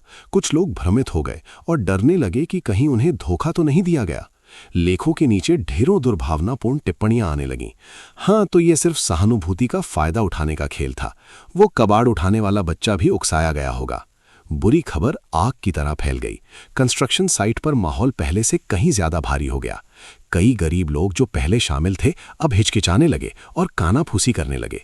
शायद हमें पीछे हट जाना चाहिए, कहीं हम भी मुसीबत में न पड़ जाएं। अगर ये सब में अवैध है तो हमें भी सजा हो सकती है। राजू ने ये सुना और उसका दिल दुख गया। वो नहीं चाहता था कि कोई भी उसकी वजह से मुसीबत में पड़े। उस रात वो जमीन पर सिकुड़ कर बैठा था और अधूरे घर को देख रहा था। आंसू बह निकले, लेकिन उसके दिमाग में गालियां और मजाक गूंज रहे थे। एक पल के लिए उसने भाग जाने का सोचा, लेकिन फिर उसे अपनी बहन की आंखें याद आईं। वे साफ आंखें जो एक घर का इंतजार कर रही थीं। उसने आंसू पोंछे और खड़ा हो गया। अगली सुबह जब सब लोग भ्रमित थे, राजू अचानक ईंटों के ढेर पर चढ़ गया और जोर से बोला, मैं जानता हूं कि आप सब डरे हुए हैं, मैं भी डरा हुआ हूं। लेकिन अगर हम अभी हार मान लेते हैं तो हमारी सारी मेहनत बर्बाद हो जाएगी। मुझे विश्वास है कि अगर वे इसे सच में तोड़ते हैं तो कम से कम हम ये कह सकेंगे कि हमने हिम्मत की थी, हमने सपना देखा था। और मुझे विश्वास है कि अगर पूरा देश हमें पीछे नहीं हटते हुए देखेगा तो वे हमें गिरने नहीं देंगे। भीड़ चुप हो गई, कई आंखें लाल हो गईं। एक बूढ़े कारीगर ने कांपते हुए सिर हिलाया। वो सही कह रहा है, हम गरीब हैं और हमें इसकी आदत है। हमारे पास खोने के लिए और क्या है। सीधे खड़े होकर हारना झुके हुए जीने से बेहतर है। इन शब्दों ने पूरे कंस्ट्रक्शन साइट को जैसे जगा दिया। सब लोग एक साथ तालियां बजाने लगे और हार नहीं मानेंगे के नारे डर से भी ऊंचे गूंजने लगे। अरुण शर्मा पीछे खड़े चुप हो गए। उन्होंने कभी नहीं सोचा था कि एक कबाड़ उठाने वाला बच्चा सैकड़ों लोगों में आग लगा सकता है। लेकिन उस पल में वो समझ गए कि चाहे कानून कितना भी दबाए, चाहे ताकत कितनी भी बड़ी हो, एक चीज है जिसे झुकाया नहीं जा सकता, और वो है विश्वास। उनकी आंखें राजू की ओर थीं और गर्व से भरी थीं, लेकिन उनके दिल में वो ये भी जानते थे कि अगले 7 दिन सब कुछ तय कर देंगे। 7 दिन ये संख्या एक तलवार की तरह कंस्ट्रक्शन साइट पर मौजूद हर किसी के सिर पर लटक रही थी। हर ईंट, हर दीवार जो खड़ी की गई थी अब समतल होने के खतरे में थी। लेकिन हार मानने के बजाय उस गरीब समुदाय ने एक दूसरे का हाथ और भी कसकर पकड़ लिया। पहले दिन देश भर से दर्जनों लोग आए। वे चावल के बोरे, नूडल्स के डिब्बे और कंबल लेकर आए। छात्रों के एक समूह ने बैनर लगाए, हम विश्वास के प्रोजेक्ट का समर्थन करते हैं, सपनों को मत तोड़ो। दूसरे दिन अंतर्राष्ट्रीय मीडिया अचानक आ गया। एक बड़े समाचार एजेंसी ने एक लेख छापा। वियतनाम में एक कबाड़ उठाने वाला लड़का गरीबों के लिए घर की लड़ाई का नेतृत्व कर रहा है। राजू की ईंटों के ढेर पर खड़े होकर हाथ उठाकर अपील करने की तस्वीर पूरी दुनिया में फैल गई। शेयर की संख्या आसमान छू गई। राजू हैरान था जब एक पत्रकार ने उससे पूछा, क्या तुम जानते हो कि तुम न सिर्फ वियतनाम में बल्कि कई और जगहों पर एक प्रतीक बन रहे हो? राजू ने धीरे से सिर हिलाया। उसका मासूम चेहरा बोला, मैं सिर्फ चाहता हूं कि मेरी बहन का एक घर हो। अगर इससे और लोगों की मदद हो सकती है तो मैं अपनी पूरी कोशिश करूंगा। तीसरे दिन दबाव फिर से आया। टीवी पर कई बहसें इस सवाल पर हुईं कि क्या प्रोजेक्ट को जारी रखने की अनुमति दी जानी चाहिए या कानून के अनुसार तोड़ा जाना चाहिए। वकील आपस में भिड़ गए। कुछ अधिकारियों ने कहा, कानून कानून है, भावनाओं को अनुशासन पर हावी नहीं होने दिया जा सकता। इस बीच सोशल मीडिया पर हजारों जवाबी टिप्पणियां आईं। कानून लोगों की रक्षा के लिए बनाया गया है, तो इसका इस्तेमाल गरीबों को दबाने के लिए क्यों किया जा रहा है? अगर सरकार इसे तोड़ने पर अड़ी है तो वो जनता का विश्वास भी तोड़ रही है। चौथे दिन विक्रम राठौड़ ने एक गुप्त बैठक बुलाई। उसने मेज पर हाथ मारा। हम उन्हें जीतने नहीं दे सकते। उनके पास जनता की राय है तो हमारे पास कानून और पैसा है। चाहे कितने भी लोग विरोध करें, 7 दिनों के बाद ये प्रोजेक्ट जरूर गायब हो जाएगा। उसकी आंखों में एक क्रूर चमक थी। साफ था कि वो एक और मजबूत कदम उठाने की तैयारी कर रहा है। 5वें दिन कंस्ट्रक्शन साइट पर अचानक बिजली और पानी काट दिया गया। लाल टेनों की टिमटिमाती रोशनी ने उनकी जगह ले ली। लेकिन घबराने के बजाय लोग आग के चारों ओर बैठे गए और पुराने गीत गाने लगे। राजू की साफ आवाज रात में गूंजी, चाहे कितनी भी मुश्किलें आएं, हम हार नहीं मानेंगे। अरुण शर्मा चुपचाप आग की लपटों को उस बच्चे की आंखों में प्रतिबिंबित होते देख रहे थे। उन्होंने महसूस किया कि राजू अब सिर्फ एक कबाड़ उठाने वाला बच्चा नहीं है, वो एक पूरे समुदाय का आध्यात्मिक नेता बन गया है। छठे दिन युवा वकीलों का एक समूह स्वेच्छा से आया। उन्होंने घोषणा की कि वे मुफ्त कानूनी सहायता प्रदान करेंगे और उच्च न्यायालय में एक तत्काल याचिका दायर करेंगे। साथ ही संसद से इस मामले पर पुनर्विचार करने का आह्वान करेंगे। ये खबर उम्मीद की एक और किरण लेकर आई। राजू ने वकीलों को देखा, उसका चेहरा चमक उठा। वो अरुण शर्मा की ओर मुड़ा और फुसफुसाया, देखा चाचा, सब लोग मुंह नहीं मोड़ रहे हैं। बहुत से लोग अब भी हम पर विश्वास करते हैं। अरुण शर्मा ने सिर हिलाया। उनकी आंखें नम थीं। सालों तक उन्होंने सोचा था कि विश्वास एक विलासिता है, लेकिन अब वो इसे अपनी हर सांस में और उन गरीब लेकिन मजबूत लोगों की हर नज़र में जी रहे थे। 7वां दिन, आखिरी तारीख। कंस्ट्रक्शन साइट लोगों से खचाखच भरा था। न सिर्फ गरीब बल्कि छात्र, बुद्धिजीवी, पत्रकार और यहाँ तक कि कुछ बूढ़े लोग भी छड़ी के सहारे आए थे। वे बैनर लिए हुए थे, इस प्रोजेक्ट को तोड़ना जनता के दिलों को तोड़ना है। आसमान भूरा था, जैसे एक तूफान का संकेत दे रहा हो। सब लोग सांस रोके इंतजार कर रहे थे। क्या जबरदस्ती कार्रवाई करने वाला दल आएगा या कोई चमत्कार होगा? राजू के दिल में डर और उम्मीद एक साथ थे। उसने अरुण शर्मा का हाथ कसकर पकड़ लिया। उसकी आंखें चमक रही थीं। चाचा, चाहे कुछ भी हो, मैं यहीं आखिर तक खड़ा रहूंगा। अरुण शर्मा ने उसके कंधे पर हाथ रखा और जोर से सिर हिलाया। और मैं भी। आखिरी लड़ाई शुरू होने वाली थी। 7वें दिन की सुबह आसमान भूरे बादलों से ढका था। तेज हवा अधूरे दीवारों से गुजर रही थी।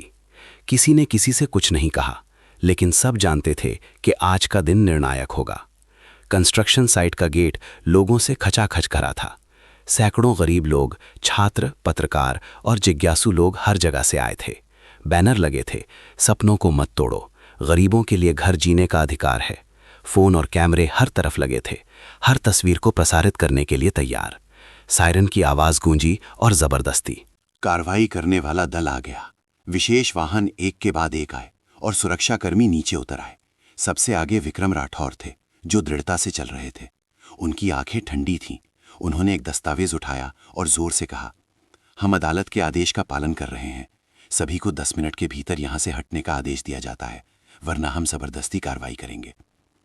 माहौल इतना तनावपूर्ण हो गया कि उसे काटा जा सकता था।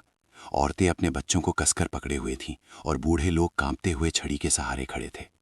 राजू ठीक सामने खड़ा था। उसका चेहरा पीला पड़ गया था, लेकिन आंखें अब भी चमक रही थीं। उसने अरुण शर्मा का हाथ कसकर पकड़ लिया और फुसफुसाया, चाचा, मुझे बहुत डर लग रहा है, लेकिन मैं पीछे नहीं हटूंगा। अरुण शर्मा ने झुककर उसके कंधे को पकड़ा।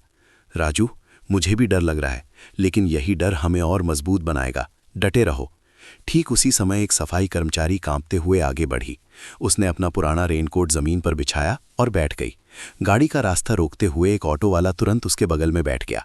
फिर एक और, फिर 10 और कुछ ही पलों में एक दृढ़ मानव घेरा बन गया। राजू अचानक चिल्लाया। उसकी आवाज घंटी की तरह गूंजी, अगर आप तोड़ना चाहते हैं तो पहले हमारे ऊपर से गुजरें। ये चीख एक आग की तरह भड़क उठी और सैकड़ों लोग एक साथ चिल्लाने लगे, जो पूरे उदास आसमान में गूंज उठी। नहीं तोड़ेंगे, हार नहीं मानेंगे, नहीं तोड़ेंगे, हार नहीं मानेंगे। टीवी पर सीधा प्रसारण हो रहा था। पूरा देश स्क्रीन के सामने सांस रोके हुए था।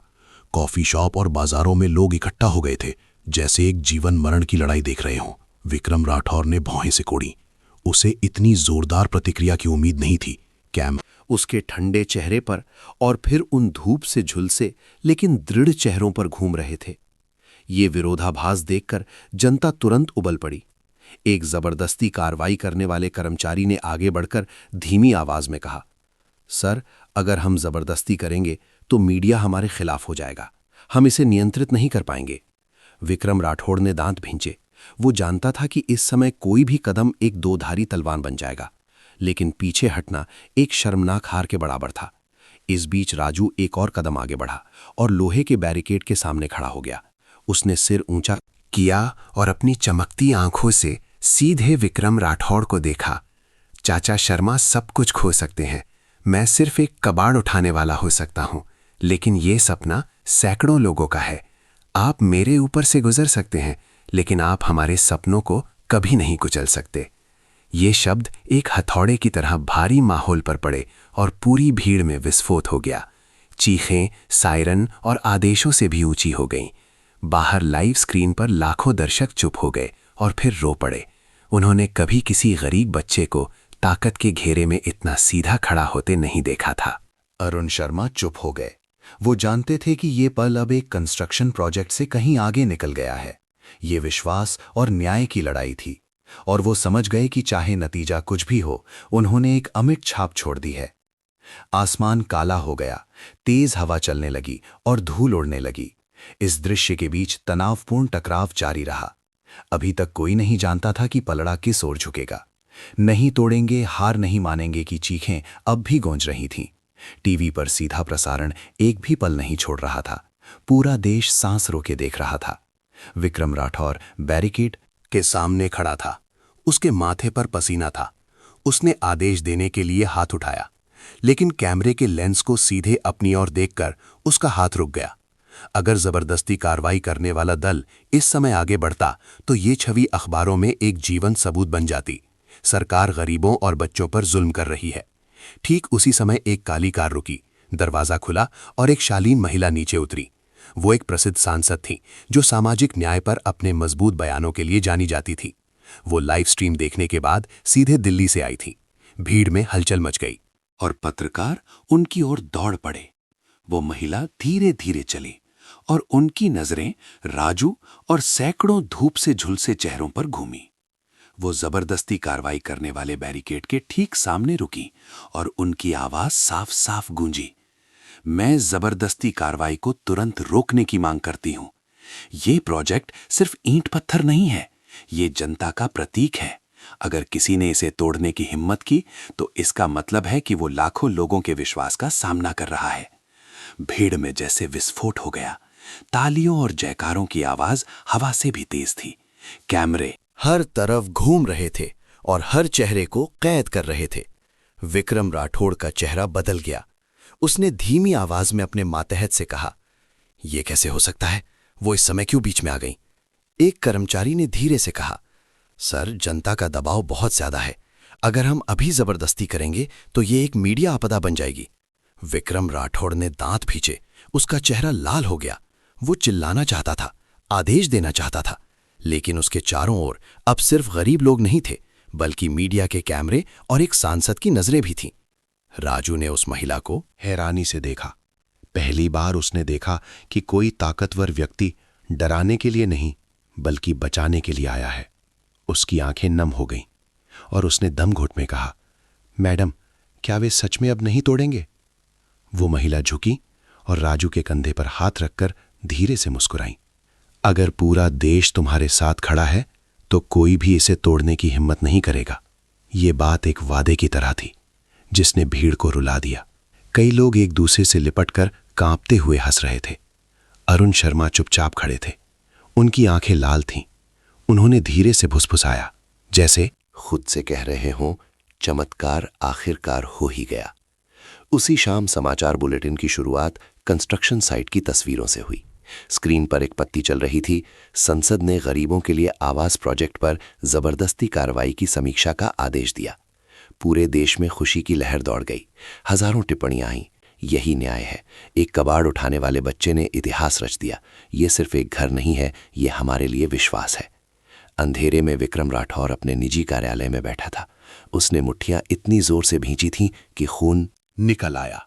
वो समझ गया था कि खेल बदल गया है, लेकिन हार मानने के बजाय उसकी आंखों में एक क्रूरता चमकी। अगर कानून और जनता मेरी मदद नहीं करते तो एक और तरीका है, देखते हैं कि वो बच्चा कब तक टिकता है। उस निर्णायक दिन के बाद कंस्ट्रक्शन साइट पर अस्थायी शांति छा गई। अब कोई जबरदस्ती कार्रवाई करने वाली गाड़ियां नहीं थीं, कोई धमकी भरे लाउडस्पीकर नहीं थे। लोगों ने राहत की सांस ली और सबको लगा कि तूफान गुजर गया है। हथौड़ों और गारे की आवाज फिर से गूंजने लगी, ईंटें और ऊंची हो गई और टिन की छतें और भी ऊपर उठ गईं। राजू खुशी से झूम रहा था। हर सुबह वो कंस्ट्रक्शन साइट के चारों ओर दौड़ता और ऊंची होती दीवारों को देखकर मुस्कुराता। उसे विश्वास था कि सपना सच हो रहा है। लेकिन अरुण शर्मा को नहीं था। व्यापार का अनुभव उन्हें बताता था कि हारा हुआ दुश्मन शायद ही कभी हार मानता है। और सचमुच अंधेरा चुपचाप लौट आया। उस रात जब पूरा कंस्ट्रक्शन साइट सो रहा था, कुछ अजनबी लोग आए। वे पेट्रोल लेकर आग लगाने आए थे, लेकिन सौभाग्य से पहरा दे रहे छात्रों के एक समूह ने उन्हें देख लिया और शोर मचा दिया। पूरे कंस्ट्रक्शन साइट में भगदड़ मच गई और बदमाश भाग गए। हालांकि कोई बड़ा नुकसान नहीं हुआ, लेकिन डर सबके दिलों में समा गया। एक लॉटरी बेचने वाली औरत कांपते हुए बोली, क्या हम अब भी लड़ सकते हैं? वे दिन में तोड़ने की हिम्मत नहीं करते, लेकिन रात में कौन रोकेगा? अरुण शर्मा ने सबको शांत किया, लेकिन उनका दिल भारी था।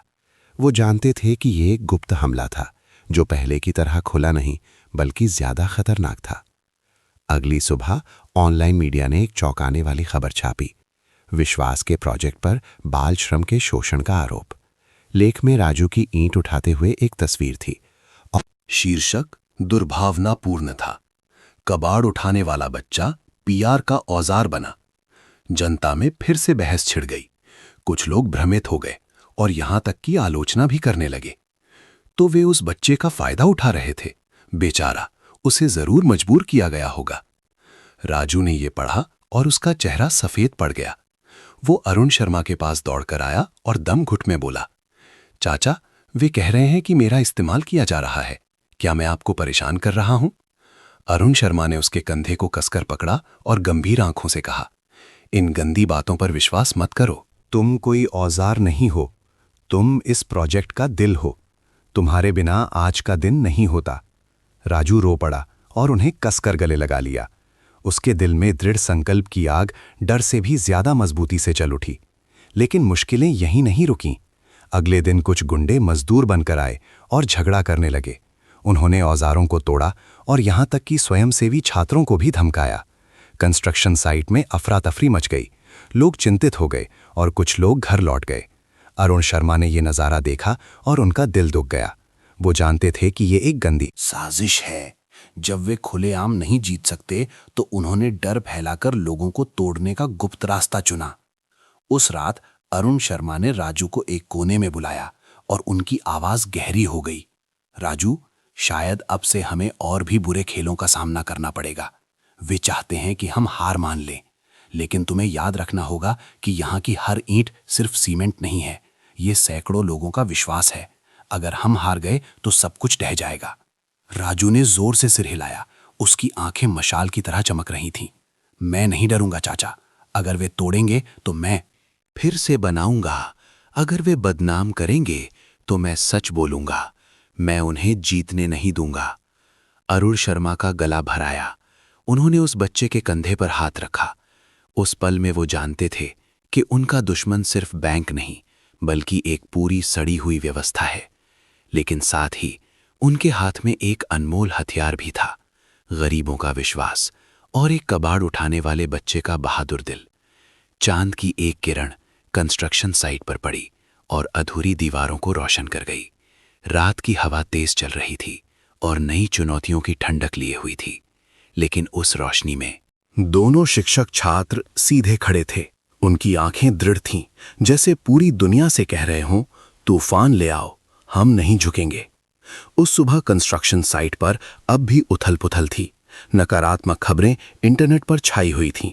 विश्वास के प्रोजेक्ट में बाल श्रम का शोषण, दिवालिया बिजनेसमैन ने कोरोना का फायदा उठाया। कुछ स्वयंसेवक भ्रमित थे और अपना सामान समेटकर जाने की सोच रहे थे। राजू ने यह नजारा देखा और उसका दिल जैसे किसी ने भींच लिया हो। कल रात वो बहुत रोया था, लेकिन जब सूरज उगा तो उसे अचानक समझ आया कि अगर वो चुप रहा तो सच्चाई दफन हो जाएगी। वो हमेशा चाचा शर्मा के पीछे नहीं छिप सकता। चाचा राजू ने अरुण शर्मा का हाथ खींचा। उसकी आवाज कांप रही थी, लेकिन दृढ़ थी। मुझे बोलने दीजिए, इस बार मुझे खुद खड़ा होना होगा। अरुण शर्मा एक पल के लिए चौंक गए। उन्होंने उस छोटी सी आंखों में दृढ़ संकल्प देखा। वो नजर उस दिन से बिल्कुल अलग थी, जब राजू कबाड़ उठाते हुए एक दुकान के बाहर सिकुड़ा हुआ था। उन्होंने सिर हिलाया और उनकी आवाज में भावना थी। ठीक है, लेकिन याद रखना, अपने दिल की सच्चाई से बोलना। तुम्हें और कुछ नहीं चाहिए। उस शाम पत्रकार का एक समूह कंस्ट्रक्शन साइट पर वापस आया। वे आरोपों को स्पष्ट करने के लिए सीधा इंटरव्यू करना चाहते थे। कई लोग डरे हुए थे, लेकिन राजू सीधे भीड़ के बीच में आया और एक ऊंचे ईंट के ढेर पर खड़ा हो गया। 12 साल का दुबला पतला लड़का, जिसके कपड़े गंदे थे लेकिन आंखें चमक रही थीं। एक पत्रकार ने सीधे पूछा, कुछ लोग कहते हैं कि अरुण शर्मा ने ध्यान खींचने के लिए तुम्हारा इस्तेमाल किया है। क्या तुम्हें लगता है कि तुम एक पीड़ित हो? पूरा कंस्ट्रक्शन साइट चुप हो गया। राजू ने गला साफ किया और जोर से बोला, नहीं, किसी ने मेरा इस्तेमाल नहीं किया है। मैंने खुद इस कंस्ट्रक्शन साइट पर रहने की मांग की थी, क्योंकि मेरे पास कभी घर नहीं था। मैं बारिश में सिकुड़ता था और अपनी बहन को भूख से रोते हुए सुनता था। मैं नहीं चाहता कि कोई और भी ऐसे जिए। ये मेरा चुनाव है। एक फुसफुसाहट गूंजी। कैमरे सीधे उस बच्चे के पसीने से लथपथ लेकिन दृढ़ चेहरे पर थे। राजू ने आगे कहा। उसकी आवाज और भी मजबूत हो गई। लोग कह सकते हैं कि चाचा शर्मा दिवालिया हैं, ये प्रोजेक्ट अवैध है, लेकिन मैं पूछता हूं, एक तरफ खाली पड़ी आलीशान इमारतें हैं और दूसरी तरफ फुटपाथ पर सोते हुए लोग हैं। कौन सा पक्ष सच में गलत है? अगर गरीब होने की वजह से अपमानित किया जाता है तो मेरी पूरी जिंदगी इसका सबूत है। लेकिन मुझे विश्वास है कि एक छोटा सा घर भी सब कुछ बदल सकता है। उस बच्चे के शब्द गूंजे और सीधे लोगों के दिलों को छू गए। कई औरतें लो पड़ी, एक ऑटो वाले ने ताली बजाई और फिर पूरी भीड़ ने जोर जोर से तालियां बजाईं। पत्रकार हैरान थे। वे एक कमजोर जवाब की तलाश में आए थे, लेकिन उन्हें गरीब बच्चे से एक जोरदार घोषणा मिली। उसी रात टीवी समाचार ने इंटरव्यू प्रसारित किया। स्क्रीन पर शीर्षक चमक रहा था, 12 साल का लड़का, मेरा इस्तेमाल नहीं हुआ, मैं सिर्फ गरीबों के लिए घर चाहता हूं। जनता की राय तुरंत बदल गई। ढेरों टिप्पणियां आने लगीं। ये बच्चा बहुत बहादुर है, वो कई बड़ों से ज्यादा मजबूत है। कोई कैसे कह सकता है कि उसका इस्तेमाल किया जा रहा है? साफ है कि ये एक सच्ची आवाज है। वो बैंक ही है जो सपनों को कुचलने के लिए ताकत का इस्तेमाल कर रहा है। सोशल मीडिया पर #WeBelieveRaju जैसे हैशटैग छा गए। समर्थन की एक लहर कंस्ट्रक्शन साइट की ओर उमड़ पड़ी। यहां तक कि कुछ प्रसिद्ध कलाकारों ने भी राजू का वीडियो साझा किया और विश्वास के प्रतीक की रक्षा करने का आह्वान किया। अरुण शर्मा एक अस्थायी झोपड़ी में बैठे चुपचाप फोन की स्क्रीन देख रहे थे। उनकी आंखें नम थीं और होंठ कांप रहे थे। उन्होंने फुसफुसाया, राजू, मैंने कभी नहीं सोचा था कि एक दिन तुम एक पूरे राष्ट्र की आवाज बन जाओगे। बाहर कंस्ट्रक्शन साइट पर रात भर रोशनी थी। अब कोई मजाक की हंसी नहीं थी, सिर्फ दिल को छू लेने वाले नारे थे। घर के लिए, विश्वास के लिए। हालांकि शहर के बीच एक बंद कमरे में विक्रम राठौड़ ने शराब का गिलास जमीन पर फेंक दिया। कांच के टूटने की आवाज आई। उसकी आंखें लाल थीं। अगर जनता उसके पक्ष में है तो मैं उस बच्चे को दूसरे तरीके से खत्म करूंगा। एक नया तूफान चुपचाप बन रहा था। उस रात एक बड़े होटल के आलीशान कमरे में विक्रम राठौर अकेला बैठा था। सिगार जल रहा था और धुआं उसकी नफरत भरी आंखों के चारों ओर घूम रहा था। मेज पर राजू के बारे में खबरों के ढेर थे। विश्वास का प्रतीक, उम्मीद की किरण जलाने वाला लड़का। हर शीर्षक उसके अहंकार पर एक चाकू की तरह था। ये नहीं हो सकता, वो गुर्राया। एक कबाड़ उठाने वाला मुझे मजाक का पात्र बना रहा है। अगर कानून और जनता दोनों उसके साथ हैं, तो सिर्फ एक ही रास्ता है, उसे वहीं से गिराओ जहां वो खड़ा है। अगली सुबह कंस्ट्रक्शन साइट पर हंगामा मच गया। एक जांच दल अचानक आ गया और एक नया आरोप लगाया। प्रोजेक्ट सुरक्षा मानकों पर खरा नहीं उतरता, ढहने का खतरा है। उन्होंने जाली कागजात और तस्वीरें दिखाईं। सब कुछ सावधानी से तैयार किया गया था। भीड़ भ्रमित हो गई। कुछ लोग डरकर चले गए। एक सब्जी बेचने वाली औरत कांपते हुए बोली, अगर ये सच में खतरनाक है तो हम कहाँ जाएंगे?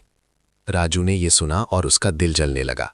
वो जांच दल के सामने दौड़ा और चिल्लाया, ये हमारा घर है, हमने खुद एक एक ईंट बनाई है, आप इसे तोड़ने के लिए झूठ बोल रहे हैं। लेकिन उसकी आवाज हंगामे में खो गई। ठीक उसी समय अरुण शर्मा बाहर आए।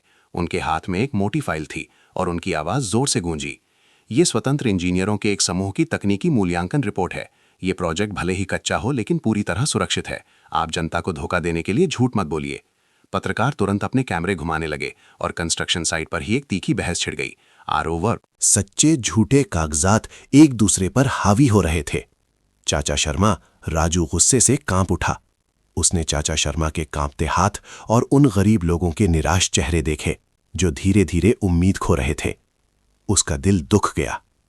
उस पल में वो अचानक ईंटों के ढेर पर चढ़ गया और दोनों हाथ उठाकर इतनी जोर से चिल्लाया कि उसकी आवाज बैठ गई। आप सब डरो मत, ये हमारा घर है, कोई इसे छीन नहीं सकता।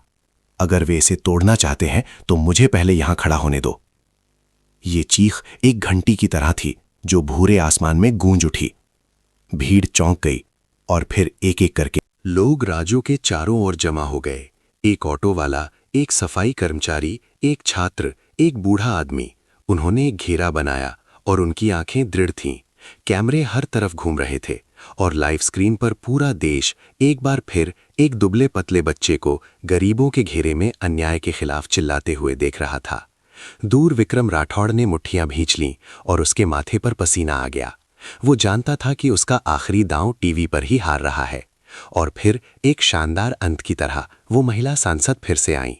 इस बार वो अकेली नहीं थी, बल्कि अंतर्राष्ट्रीय पत्रकारों और उच्च स्तरीय वकीलों का एक दल साथ लाई थी।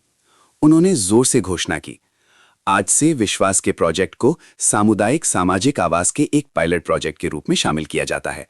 कोई भी जो इसे जानबूझकर तोड़ने की कोशिश करेगा, उसे कानून और अंतर्राष्ट्रीय जनता के सामने जवाब देना होगा।